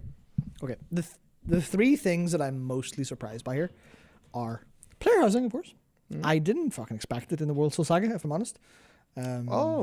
I expected it at Midnight. The reason why is because they teased that Midnight would have one player that will blow people's socks off. Okay. Whenever they said that, I thought that would be player housing. I had no idea they would do it now. Yeah, I just assumed it would be something that they'd never commit to for all because it's really challenging. Bit of the doom in me there. I didn't expect drive, and I didn't expect horrific visions. Obviously, those point towards what I'm interested in very much. I'm interested in the lore stuff, obviously, but drive being okay, you can drive around now. In terms of what that actually does for playing World of Warcraft as a whole, fucking excellent. Especially if you can do that, if they bring that to the rest of the world later on, and suddenly you can fucking do laps around Mulgore for the crack. Unreal. Definitely is like, what if laps around Dalaran were fun? Well, actually, not Dalaran. Oopsies. But yeah, horrific visions, stuff like that. Great. You'll truly live again on Friday. Yes, we will, because there's going to be stuff to talk about. Even purely on the realm of we're going to go and see interviews and also think about this more. Yeah. I think. Oh man, I'm looking at just some of the Warcraft remastered game stills. Pretty. Yeah, it's the old cinematic, or like just the old stuff, but high res looks wild. I mean, because people probably don't know how traditional sort of knights this game, like the art style from Warcraft 2 to 3 completely changed. So, like Khadgar was a stereotypical, wizard with a white beard. Which he obviously was in TBC when you saw him. Yeah, like if you've ever seen the earliest World of Warcraft assets that hail from the late 90s, early 2000s, like 2000, 2001, they almost look like they're a different art style to the rest of the game. And I think Khadgar actually was one of those models. And this is just from when it was more traditional looking knights, and the sort of chunkier proportions that Warcraft 3 really pushed weren't there as much. Of course, for Warcraft 3, while it was bringing the game into 3D, they needed to ensure they had like a lot of clarity in their visuals and that sort of thing. Slowly over time leads to Blizzard establishing the sort of stylized art that they're so fucking good at. Indeed. There's something, was it? Yeah, sorry, I got stuck looking at certain things. There's bits of the screenshots of locations in Undermine that actually, why am I doing this here? I could show the world. Blizzard Press Center. Where's the center key? I'm so sorry. I'm so sorry. It's 7:30. It's 7:30. My brain's fucking mush. Where is it? Come on. Okay. Anniversary Direct, World of Warcraft. So you'll expect Undermine. You go, Undermine, yeah, sure, whatever. It's Undermine. Yeah, it's going to be all like they showed. It's going to be all this. And there's Gallywix and a big gold statue, which is a wee bit garish, to be honest. And then you've got, garish, no way. My gosh, she's a wee bit underground murkiness. And you're like, okay, well, yeah, that's Goblin. And you're like, what the fuck is that? Is that all of the visual language from the Maddening Deeps, but on a Titan place it's wrecked inside? Sure does look like goblins have built around it. That's kind of fascinating. What the fuck are the goblins doing here? Oh god, that looks... The patch is more than you think. Because I watched Transformers 1 over the weekend, I was really expecting you to say more than meets the eye, and I'm disappointed. But yeah, so there's for people who are like, Undermine goblins? But that's shit! I kind of get it, but I think we might be fighting Gallywix at some point. And even that would be kind of interesting, given he was last seen in Tazabesh. Shh! Shadowlands wasn't real. It's fine. Horror movie still right here. Yep. Just little Timmy sitting in that chair, unaware that Thunder Fury comes. Yes. Not really much else. Oh my god, the Warcraft Remastered Battle Chest comes with the mount for World of Warcraft. Mount! That was a good jousting. Well done. Does it come with a Mog or a Chivo? It comes with the Meat Wagon and... Meat Wagon? Is that not the Warcraft 3 Reforged? It comes with Blizzard-wide perks. In Diablo 3, you'll get the Mal'Ganis pet. In HOTS, you'll unlock Janeth Rawl, Anubarak, and Taronda. In StarCraft 2, you'll get the Alliance, Hordes, Sentinels, and Scourge console skins. In StarCraft Remastered, you will get the Spoils of War. In Hearthstone, you'll unlock the Third War card back. And in Overwatch 2, you will receive 4 animated sprays and 5 player icons. I'm so excited. I love player icons and sprays. That's why I plan to play the Overwatch Classic event for hundreds of hours. Oh, the Overwatch Classic event is so funny. It's basically just, let's get all of our players back into the game so that we can just do the Coomer Catgirl bundle and get like $50 off everyone. Done. Genius. Yep. They have that big problem with that game where I have a feeling that the only way they can make money is making slightly degen, like, sexy skins for a small number of their core characters. Yeah. Because they keep on doing it. Because the previous big store bundle was basically... Was the witch stuff? It was those characters, but they were witches. Yes. And now they're cats. What will they be next? Yeah, they're recycling. Like, they're going to, like, they're just going to Amazon, and they're just typing in, like, no matter what holiday it is, like, sexy Halloween costume, and then sending a screenshot of that page to their outsourcing skin makers. Yep. And then they're doing that for every holiday. And like, sexy Christmas Santa slutty costume .jpeg. Send. Done. Easy. And then they're like, money boy, money baby. Money. Money boy, bring me the money. Yeah, it's going to be, it's like that with... I would love to see in their... You know, they'll have dashboards for everything. Like, the second the Mercy swimsuit skin goes up, you know, there's just going to be that line of spend per minute that just absolutely soars. Yeah, but they also have an approximate visit rate to certain subreddits and websites they also check just to make sure they go up at the same time. Yeah, it's a wee bit dire, but it is going to watch too. Like, what are you going to do? What are you gonna do? Because that's the thing. You could like go for a big broad game that everybody likes, or you could go competitive. And if you're going competitive, it's got to be Gunnar Watch. There's no other way to make money. Yep. Unfortunately, you're like, yeah, what's that? You feel really down about losing 15 games in a row. There's only one way out of this pit, mate. Off you go. Ah, dear. This is dire. That's dire. Why do we go there? Why do we have to do this? That's a good question. Let's stop. Goodbye. Yes, they found the ultimate weapon: no shoes and socks and female characters. Yeah, I mean, it works. It works. It's works. The line goes up. The line goes and that up. is what the line must do. So. Yeah. Yeah. And not even like a moralistic thing, just a wee bit. Fuck's sake. Could you not? Do something else. I mean, if I was in their situation, I'd do the exact same thing. Oh yeah, completely. Yeah. Like if I were in charge of making money for Overwatch, I would just bring. I would spend the company money on copies of Stellar Blade. Oh no! And I would bring them in. I would say, right, your homework, all of you designers, is play this and rip off every fucking vague element design you possibly can. That would be so depressing. I'd just be like, right, see that Stellar Blade and Nier Automata collab they're doing? I want those outfits on every fucking character right now, and I want them $30 a pop. Is it bad that Stellar Blade just looks like AI generated fucking slop to me? I cannot go into what I think about this. I genuinely cannot, because it's very complicated and does not reflect very well on my character. But as much as I think Stellar Blade is genuinely a very good game, I also think that some people are a bit... yeah, like I see all the people who are like, those people, where they're like, oh no, all these characters are terrible. Here's what a real good character looks like. This is character design. And it's all just like, bland, big titty, fucking boring shit. Not very good character designers.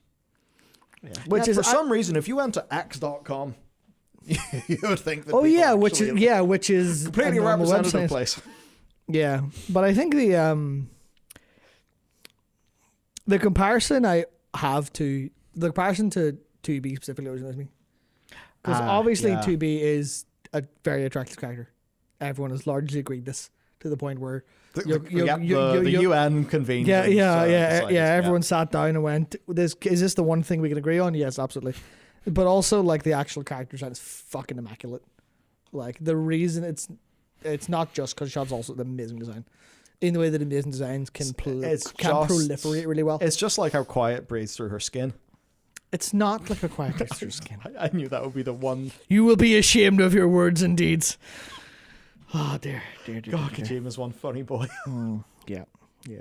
Stellar Blade creator, producer, director, writer is hardcore into generative AI. He stopped drawing and now only uses Stable Diffusion. That does not surprise me, but I can't exactly put my finger on why. Outside of general vibes. I've looked at Stellar Blade. Yeah. And it's a really good game. Yeah. Not a great game, It just really feels good kind game. of seedy. I don't mean that in some like moralistic way. It's just the design. It's the same time. Did you ever play First Descendant or see First Descendant and played? Yeah, First looks worse. Yeah, First Descendant is very much right. Here's our fucking generic whatever shooter game, and these are more or less the closest thing we could possibly get to made specifically for 3D porn animators to use models as humanly possible, and then we sell them sell costumes for them for $1 billion in store. You're like, spot on, boys, spot on. I watched someone grinding to get the platinum trophy in that game because they're a lunatic, and I was like, fucking hell. Damn. I think in my universe of normal, I think we're just trying to unlock bunny ears for Leon in Resi 4. Yeah, I think I think the rats in Skinner's box had fucking more agency. Anyway, That's a good way yes. of putting it. Yes. Yeah, so anyway, there you go. Overwatch. Spend money. Earn currency. Spend currency. Yeah. But World of Warcraft's good, though, so it's fine. But World of Warcraft's good. Yeah. Or is it? Gotta hedge. Gotta hedge your bets. I'm hedging. We are big headers, right? Fuck me. I can't do this anymore. That's a good one. Leon Tramp If stamp, but only for Tordorn, yeah. Manscaped decided to sponsor this segment of the stream, because I think they have something called the hedge trimmer. Yeah, would that be would go down. perfect. That would go down well. Well, if you're an ad buyer in Manscaped, you should go back in time and sponsor this stream. Yes, just for this absolutely. one moment. Yes, absolutely wonderful. Oh dear. So it is time for us Yep, to go. time for us to go. We have we got a little bit of work to do, and we'll be back in 2 days. We will have content to talk about in 2 days. That will be fun. And yeah, I'm happy with the WoW stuff. I'm like big thumbs up, actually, especially taking a look at how there is more than just goblin stuff in Undermine. Yes. That and Drive, because when we're talking about the fundamental locomotion in a game, that's like actually important. I don't think anyone's going to list like, oh, my top feature in the War Within is skywriting. Choo-choo. But the second that you would get rid of skywriting and turn it back into the old thing, there'd be some people who'd be happy, yeah, but just the whole thing would be less engaging. Going around getting treasures and stuff, less engaging. Just, you know, basic locomotion, basic movement in a game, actually important. So then, I mean, progressively expansion to expansion, making movement not feel shit, making things feel modern, moving into player housing, doing all the warband stuff. You know, actually, that feels like development as opposed to just, you know, another slice of the same thing. That's maybe the biggest takeaway here, I think, above everything else, is that they were like, here is the future of World of Warcraft. And in like basically no ways was it, here's the same thing but more forever. They were like, here is a new feature. Yeah. Here is a new, it's derived of a similar feature, but it's a new feature all the same. And here's player housing, actual new feature. And you're like, fucking hell. To touch on our sometimes red letter media inspiration, that did not feel like a fuck you, it's forever. It was not a fuck you, it's forever. And at no point did I want to scream, what are next? That's good. Which I have been screaming basically fucking almost daily every time I look at anything. Yeah. There we go. There's not really any nitpicking to do. Yeah. Actually, when I go home, I can play Warcraft 2. Actually, the only what are next that came from me the whole time was the Hearthstone with StarCraft, and that's technically unfair because it's their cross properties. Yeah, they're allowed to do that. Yeah, but I was still just like, just wait until it's Transformers or Porsche. Or Street I Fighter cannot Six. wait until I can like. I summon Taycan 4GS. Because, you know, they're clearly not against working with car brands, as we've seen in Overwatch. That's Whoa. Anyway, fun things to dive into. Horrific Visions coming back. Very good. And I have to wonder, will they be back in an evergreen fashion? Because if I they... assume not, basically because of the Nightfall connection, but maybe. See, I wonder if that's just a theme. I think it's just a thematic connection. Maybe. The way they put it there wasn't Horrific Visions like V2. It did seem like it was a refresh or a, you know, reconstitution. Unless we're literally going back to, they're just like, Horrific Visions are the same, but they give you more money. No, more gear now. You're like, fuck. Well, they've probably realized with Delves existing. Also, yeah, new Delves. They didn't, huh? Yeah, new Delves. Did they say anything about that? Yeah, new Delves in number 1. Good. It's on the roadmap. I didn't pay attention. Well, I'd say with Delve players though, like solo Horrific Visions, the Delve player I think would be in some, not all obviously, but now that people are kind of used to some World of Warcraft that they can play solo, push the difficulty up a little bit if they want. That's that's an environment where I think Horrific Visions could land way more successfully than they did initially, and I thought they were fucking class. So excellent. That's it for the stream.